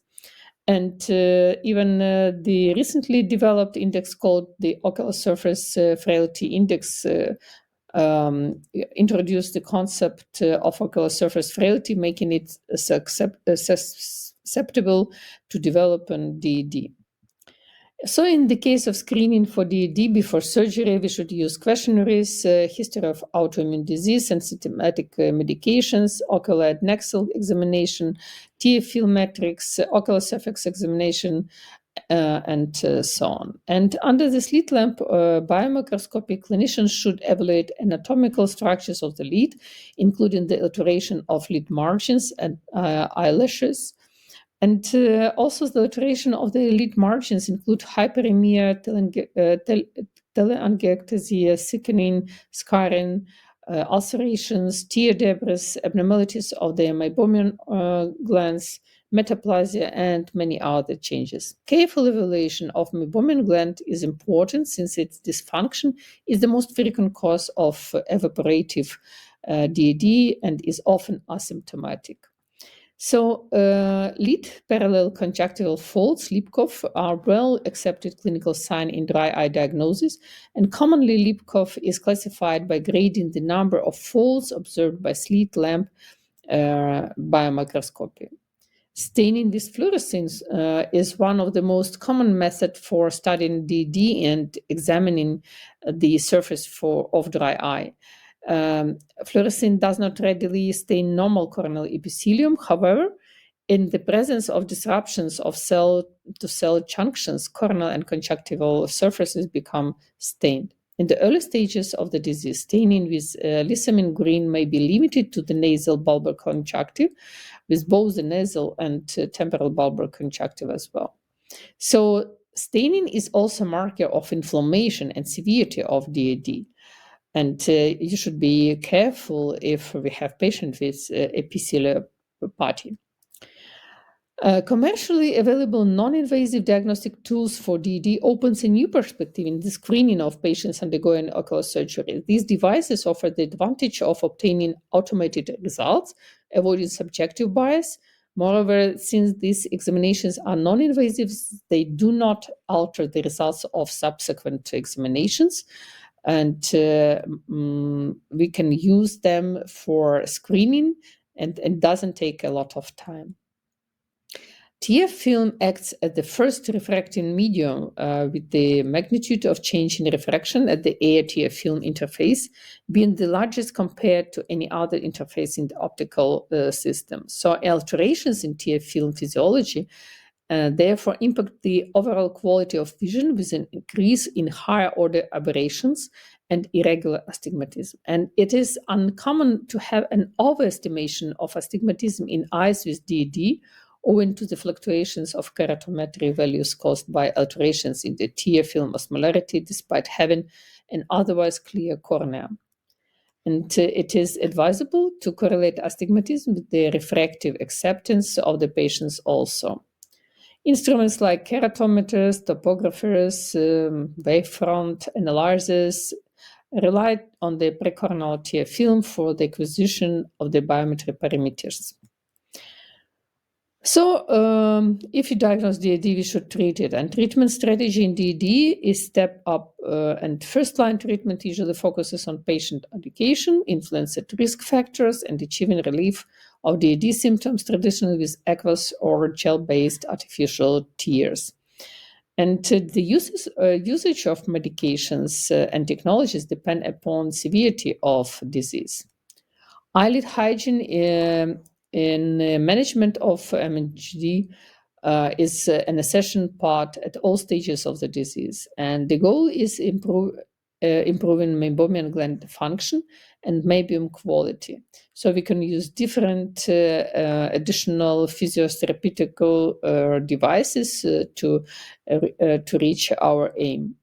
There are many types of masks for warming and stimulation of meibomian glands. IPL works for dry eye because it has multiple mechanisms of action, many of which are important regardless of etiology.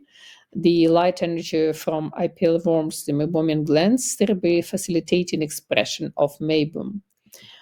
Many options are available for the treatment of MGD, but most insurance plans cover only pharmaceuticals. So low-level light therapy is a low-cost entry point for MGD management, and it is effective both as a standalone procedure and in combination with other methods of the treatment. Further out-of-the-box innovations, such as an intranasal stimulator that was approved by FDA and can give patients the option to stimulate the production of a true multi-layer tear and has been shown to improve signs and symptoms of DAD. Reversible punctal occlusions, which has varying degrees of effectiveness, can be performed by applying topical anesthesia. And these plugs may remain in place for months or years unless they are undesired or are manually displaced. So there were preoperative factors and intraoperative factors like toxicity from medications, surface dyeing, surgical incisions, surgical time, phacoemulsification energy, and other. They are important in the pathophysiology of cataract surgery-induced tetragenic DAD. Excessive use of povidone iodine or topical anesthetics also result in epithelial toxicity. So then coating the ocular surface with viscoelastic has been shown to reduce postoperative DAD as compared to using just a balanced salt solution. Site of the incision also can affect on the postoperative ocular surface status due to corneal nerve transection. And postoperative considerations, preventing de novo DAD, we should screen for this disease, use preservative-free lubricants, cautions use of non-steroidal anti-inflammatory drugs only when necessary, and use different medications. And if we have patients with pre-existing DAD without keratopathy, we should use preservative-free lubricants, also again to follow the previous recommendations, and continue and maintain patients on adequate immune suppression if it's necessary, and also consider use of topical cyclosporin or other medications to improve dry eye disease. And in the case of DAD with keratopathy, also we should consider additional contact lenses or surgical procedures. So if you have a patient with dry eye disease, pre-existing dry eye disease, we can face with different complications, and its rate is not so low, more than 6%. It could be posterior capsular rent, cement membrane detachment, wound leak and zonodialysis, corneal epithelial defect and iridodialysis, and other. So from our presentation, we would like to lighten some messages. The insult caused by cataract surgery is known to cause DD de novo and worsen a pre-existing ocular surface disease. A careful preoperative examination might help diagnose subtle signs of DD in asymptomatic patients. In patients known to have the disease, biometry needs special considerations. IOL power calculation might be inaccurate. Despite an uneventful, carefully planned surgery, DD symptoms are common. And in this case, we should step by step treat the ocular surface disease. Appropriate preoperative, intraoperative, and postoperative measures are taken timely to improve patients' outcome. Thank you for your attention.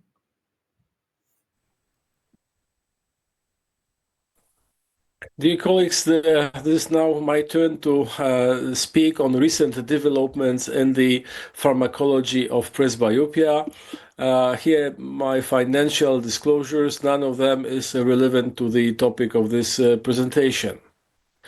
On this graph, we can see the two major approaches to this topic. One is based on miotic agents with some additional agents. I will discuss them shortly, and lens softener approach that was based on mostly lipoic acid choline ester. So as you can see from this slide, these two approaches, I will focus mainly on miotics because in lens softening, there was not much progress in recent few years. Miotics approach is based on muscarinic agonists with some, as I mentioned, additional agents. And of course, they provide contraction of ciliary muscle and meiosis.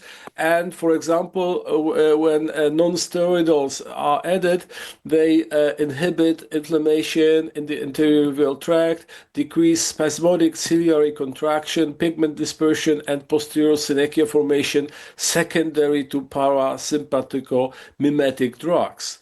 Another approach is based on adding muscarinic agonists with sympathetic agonists,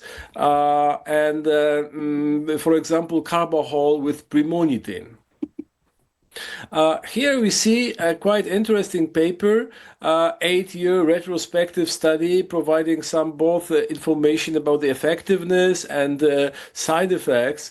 This is led by Dr. Giovanna Benozzi. It is important to mention her name because Dr. Benozzi was the originator of this approach. And by some, this pharmacological approach based on pilocarpine is named Benozzi method, as it is shown here. Dr. Benozzi patented this approach based on pilocarpine and diclofenac eye drops, as you can see here. And now it is continued by his daughter, Dr. Giovanna Benozzi in Buenos Aires, Argentine. So here we see 8-year experience based on nearly 1,000 patients. And what is quite interesting, they show that all side effects reported, including a decrease of light perception, headache, symptoms of ocular surface dryness, dizziness, were spontaneously resolved in patients who continued with the treatment. Here is another interesting study that was published last year by Professor Wolfson from UK. This is a review and the table showing all of the studies so far conducted in this area. And just as I mentioned, a few studies based on softening approach, mostly based on lipoic acid, and all others based on muscarinic agonists, as you see here, all of the studies, and this another part of this table again, muscarinic agonists, and here again muscarinic agonists, and again only one study, lipoic acid choline ester chloride. So yes, and here you can see the very important Gemini 1 RCT study that was based on pilocarpine 1.25%, and there were finally two studies, Gemini 1 and Gemini 2, using this agent, and in both of these studies, eye drop was applied in each eye daily for 30 days and compared with placebo, and it was shown that the percent of participants who received this agent and gained at least 3 lines of distance corrected near visual acuity was significantly greater than that of participants who received placebo at quarter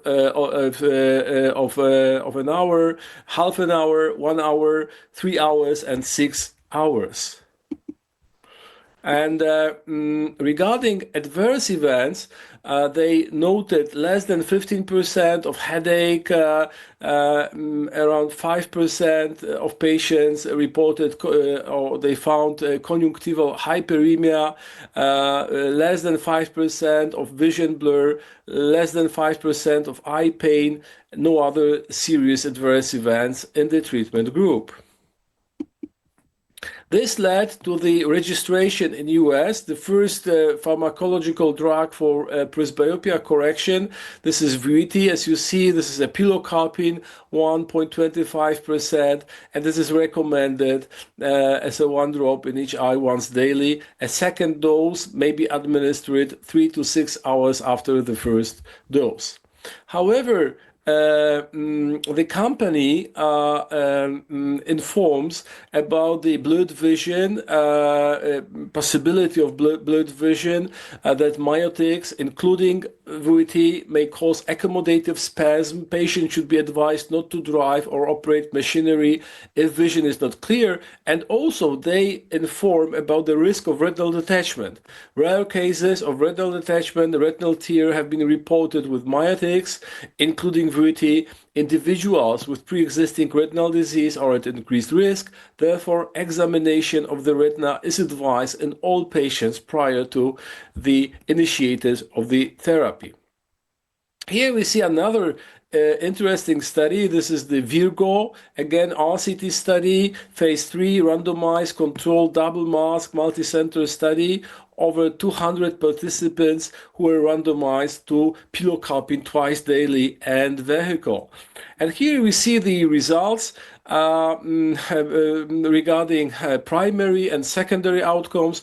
Regarding primary outcomes, 35% in the pilocarpine group versus less than 8% in the vehicle group. So there was a big difference and statistically significant. Regarding the secondary outcome, again, there was a difference over 32% versus 6% in the vehicle group. We need to remember, however, that there are potential undesirable side effects related with the pilocarpine use. They include chronic inflammation, fixed pupil, posterior synechia, inadequate dilation for detailed retinal examination or cataract surgery, pigment dispersion, myopic shift, lens opacifications, and driving at night might be also dangerous. And there was an interesting publication, as you can see here, that reported a case series of 3 eyes from 2 patients of retinal detachments associated with the use of pilocarpine that was used for presbyopia treatment.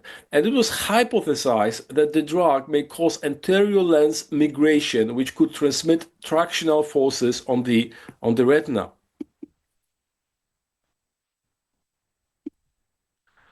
However, we need to mention that associated with the use of pilocarpine that was used for presbyopia treatment. And it was hypothesized that the drug may cause anterior lens migration, which could transmit tractional forces on the retina. VUITY studies did not. We need to mention that associated with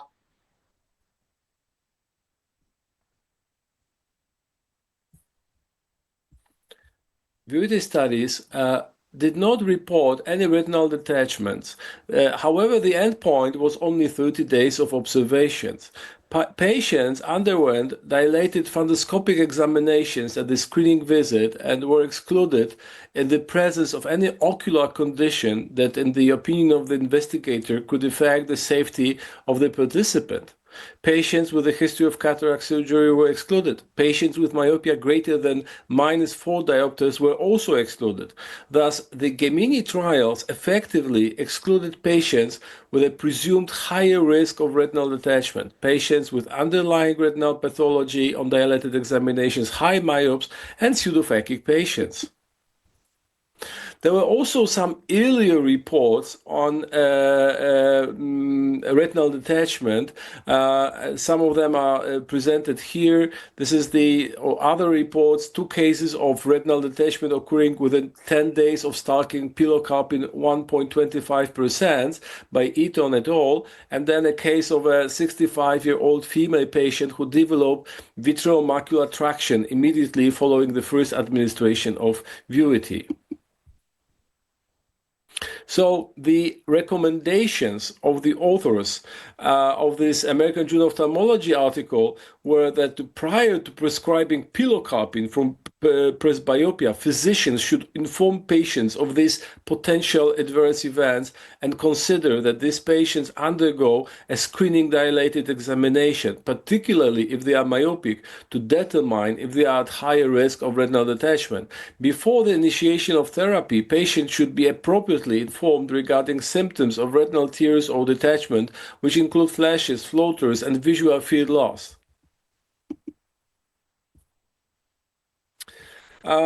There is another drug that was also registered in US. This is 0.4% pilocarpine, and the brand name is Qlosi. It is based on 2 studies, NEAR 1, NEAR 2, again, randomized double-mask vehicle-controlled studies that were conducted and they were supporting the FDA registration. So within the studies, there were over 600 participants, and 1 drop of the drug or vehicle in each eye once in the morning, and to repeat the installation 2 or 3 hours later. They were treated for 2 weeks, and then ophthalmic assessments were conducted on day 1, 8, and 15 of the study. Responders demonstrated improvement by achieving a gain from baseline of 3 lines or more in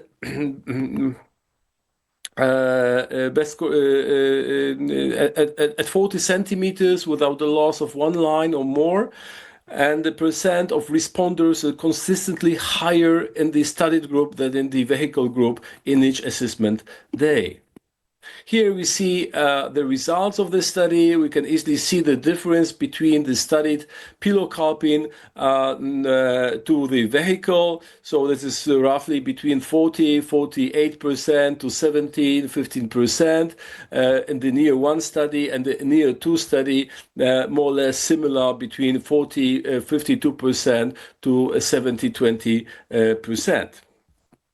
And as I mentioned, this led also to the registration of the second drug that is available in US. And here we see the last study one of the last studies I would like to show here. It's the multi-center study of pharmacological treatment of presbyopia, again by the Dr. Benozzi.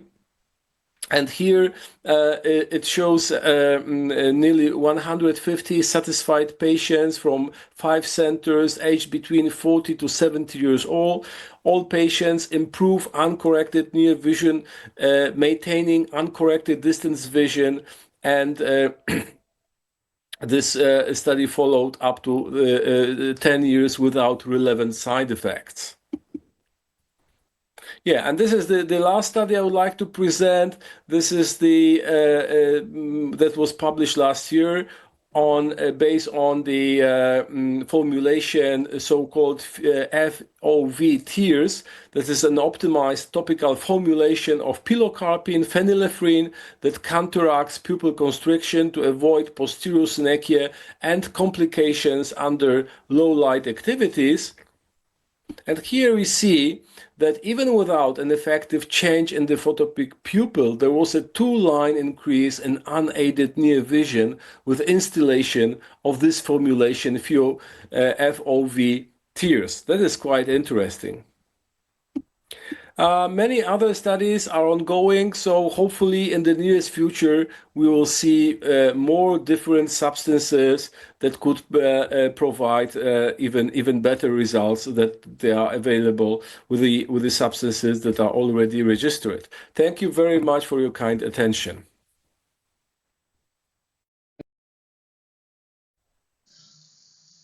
Welcome everybody. My name is Maria Muzyka-Woźniak. I am anterior segment surgeon and my main interest is lens-based refractive surgery. I'd like to thank Professor Grzybowski for inviting me to this conference. The classification of so-called presbyopia correcting intraocular lenses is constantly changing.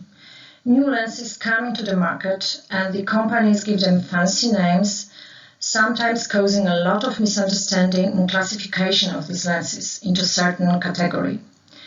We observe that lenses classified in the same category are not equal, they do not deliver the same range of uncorrected good vision to the patient. Therefore, the classifications need an update. When I'm talking to the patient, I just use this very simple classification into monofocal plus, EDOF, and multifocal IOLs.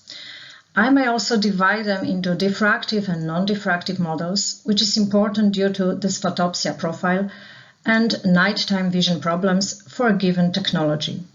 This classification, although easy to explain to the patient, is not precise. As ophthalmologists, we should strive for a better classification, more sophisticated, defining what we are actually delivering to the patient. The ECCRS Functional Vision Working Group, the group of Fernandez, prepared a draft of the new evidence-based functional classification of presbyopia correcting IOLs, here referred to as simultaneous vision IOLs. This classification is based on defocus curves. Comments were possible until last Thursday, and this updated classification shall be officially announced in the new ECCRS cataract guidelines. As you can see, the simultaneous vision IOLs are divided in two groups: partial range of field IOLs and full range of field IOLs.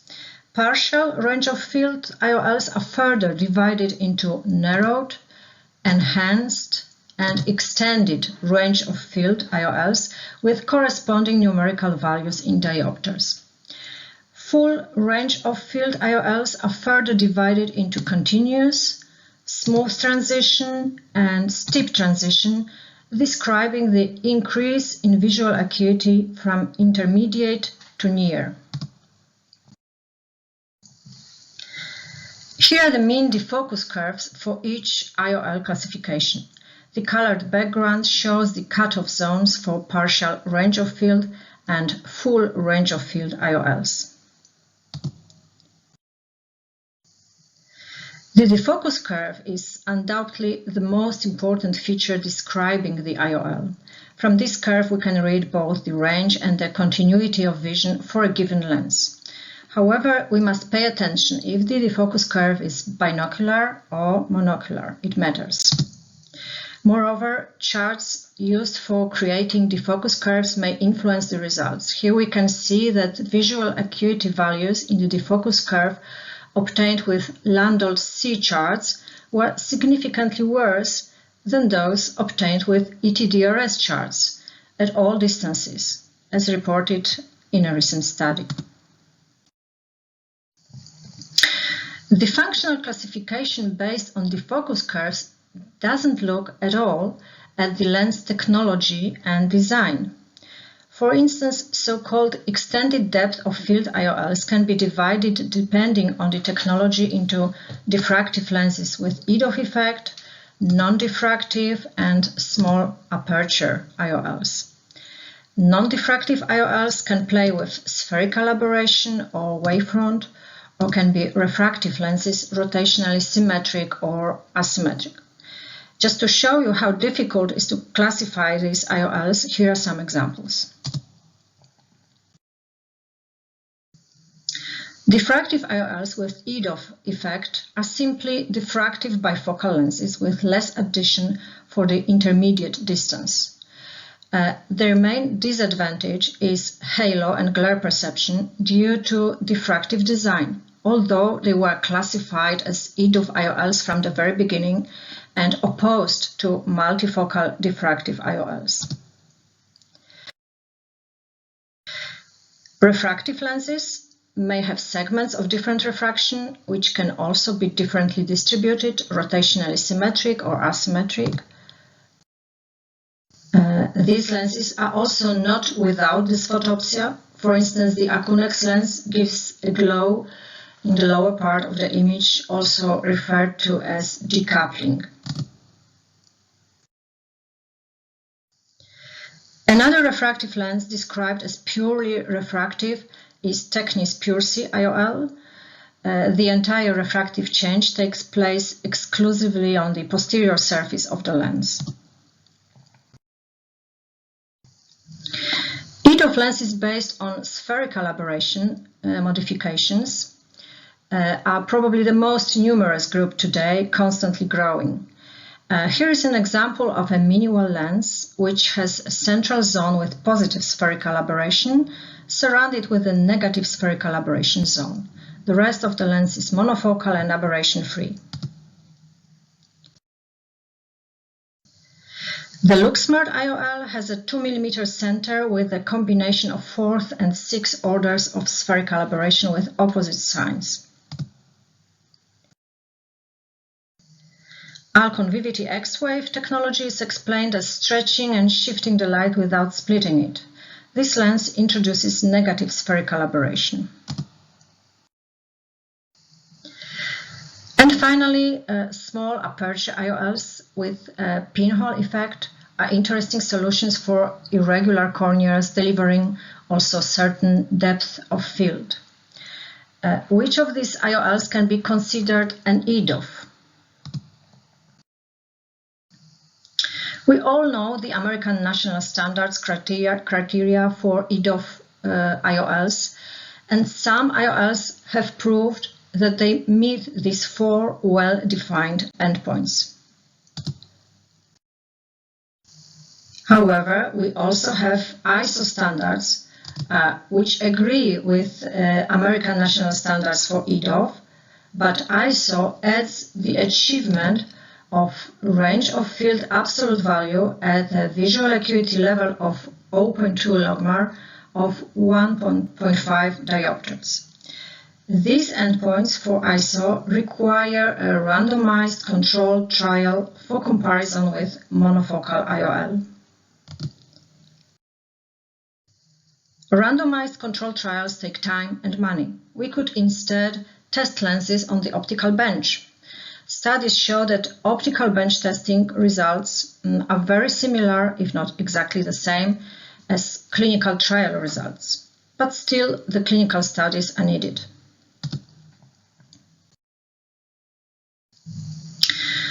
IOLs that do not meet the American National Standards criteria for EDOFs are classified as monofocal plus.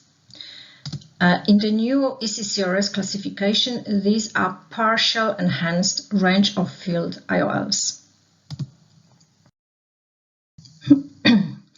Here, binocular defocus curves of Eisen's monofocal plus IOL and a standard monofocal lens. The difference between these curves is not very large. The monofocal plus lens performs slightly better than the standard monofocal lens, mainly at a distance of 1 meter. Interestingly, real-life studies show that the performance of monofocal plus IOL is almost identical to the aspheric monofocal IOL, in this case Alcon Clarion. What factors influence the range of vision? Optical assessment of 4 extended range of vision IOLs proved their pupil-dependent performance and a range of vision relying mainly on pupil constriction. We all know from the fundamentals of photography that the depth of field can vary according to the size of aperture, which is in our case the pupil diameter. The smaller the diameter, the more depth of field we get. We know that we want the deep range rather than the shallow range.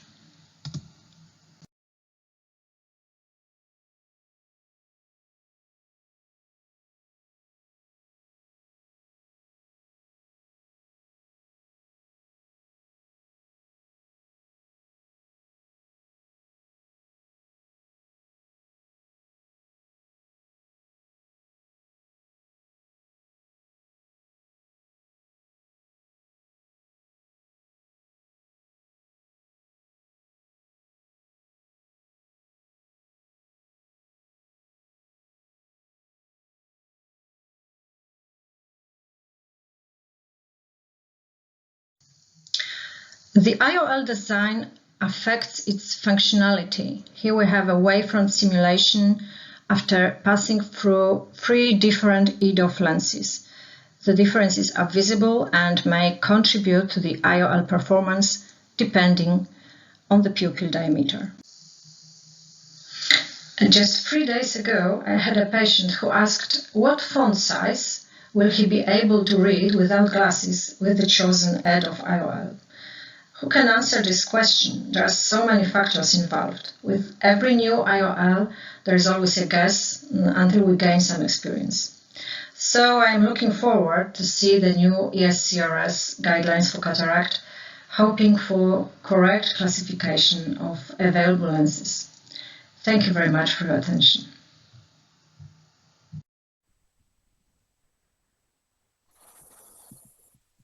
Now we have time for a short discussion. We have, at least I see, Professor Witowska is, oh yeah, she is present. Hello, Oksana. And Dr. Maria Muzyka-Woźniak. Hello, Maria. So good to have you. Thank you at first for your excellent presentations. Let me start with the question regarding the first topic, so dry eye syndrome. Well, Oksana, maybe you could summarize some key messages, like at the end of, how to diagnose the dry eye syndrome before. What do you do before cataract surgery? Let's say, what is, in your opinion, most important? Yeah, first of all, we should pay attention to complaints. Just ask if patient has any complaints of dryness or opposite for tearing, because this also could be the symptom of dry eye, evaporative type of dry eye. And then, of course, just be careful during slit lamp examination and pay attention to eyelids. Meibomian glands and lip cough is very useful in this for these purposes. You will always see these symptoms if patient has dry eye. Also, if you have not constant results of keratometry and refractometry, just think about that maybe it is caused by dry eye disease. So now we pay a lot of attention to this topic, and we have better outcomes after cataract surgery and refractive surgery when we treat patients before, and we have less complaints afterward. Do you use a questionnaire on the standard, let's say, way? Yeah, it's quite helpful, and we use it as a standard procedure, surely. And also, it's very helpful when patients are waiting for exam and they have time just to think, I to fill completely in, agree. and yeah, it's very helpful. Maria, what do you think about what is your, let's say, approach to testing dry eye syndrome before the cataract surgery?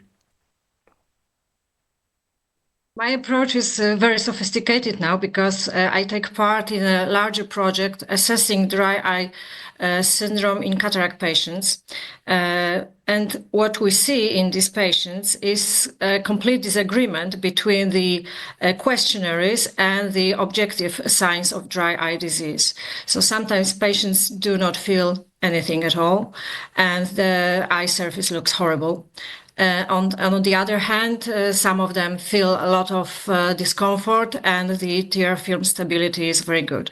So it has to be explained, of course, in studies, but we see this disagreement.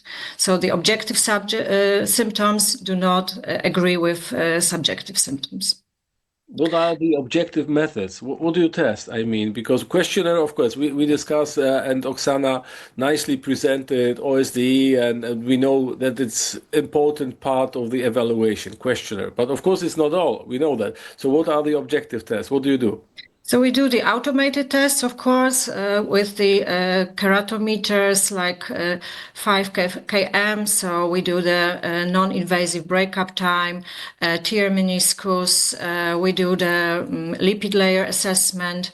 But my preferred test is the good old fluorescent breakup time, which shows not only the time, but also the features of the tear film, which can disrupt in many different ways.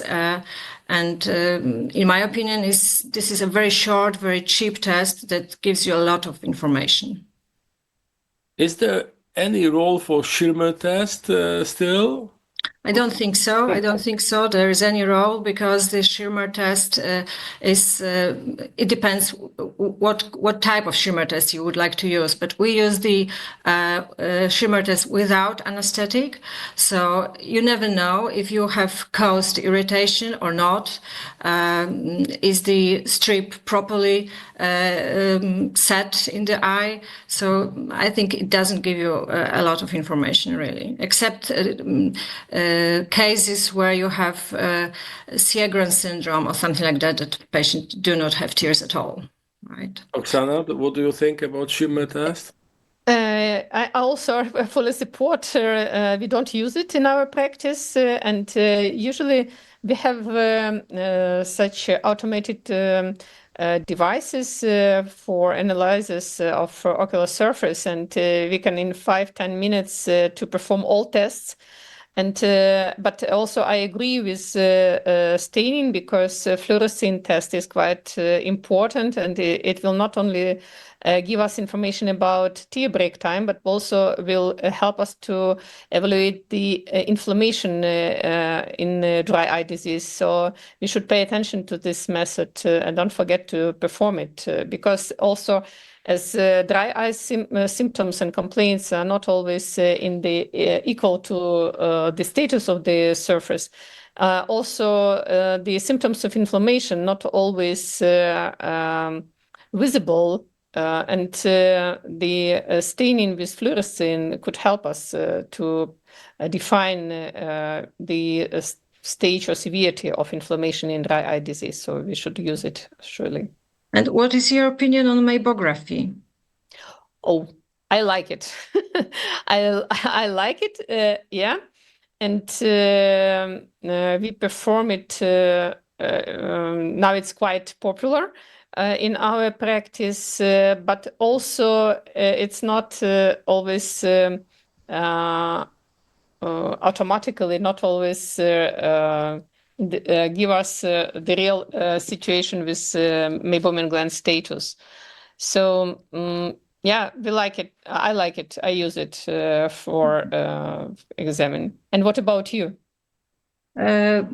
in the project that I take part, we have noticed that the number of glands really doesn't correspond to the tear film stability. It's rather the quality of the mebum that is important. So sometimes the patients have like mebo score 3, so almost no glands or very small, but sometimes it looks like you need just 1 or 2 really good working glands with a good quality of mebum, and the tear film looks lovely. So yeah, it is also another interesting topic for me. Yeah, it's quite interesting, but we always use it in complex with lipid layer examination.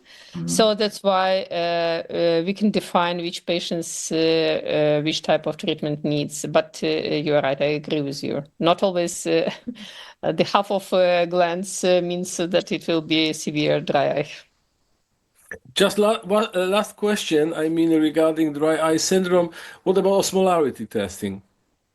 Do we have any tools? Do you use any tools to check osmolarity? Because obviously we know that it plays a role, I mean, in the pathogenesis. Or sophisticated to expensive? If you ask me, we do osmolarity in our patients. We do perform osmolarity, but the important thing is to check both eyes and to compare them, and to do the examination 2 or 3 times. So just one result doesn't give you really a clue. Is it good or not? And we don't use, because unfortunately we don't have tools now, but nevertheless also in papers we can find information that, for instance, high osmolarity and is not, doesn't mean that this patient will have dry eye symptoms. Also low osmolarity could be in the patients with dry eye. So this range of normality is not always correspond with dry eye symptoms. That's why for me, it's sophisticated. It's also expensive, so expensive. Yeah. This is the problem. Sure. We need to finish discussion. Thank you so much for being with us today and for excellent lectures and our very nice discussion. Thank you. Thank you. Thank you for invitation. Nice to meet you. At the moment, I would like to thank all of the speakers, all of the attendees, because this is time to finalize the conference. And I would like to remind you our case reports and ophthalmology meeting that will be just in a few weeks. And you can register this again online meeting. And of course, to our presbyopia meeting next year. Thank you very much.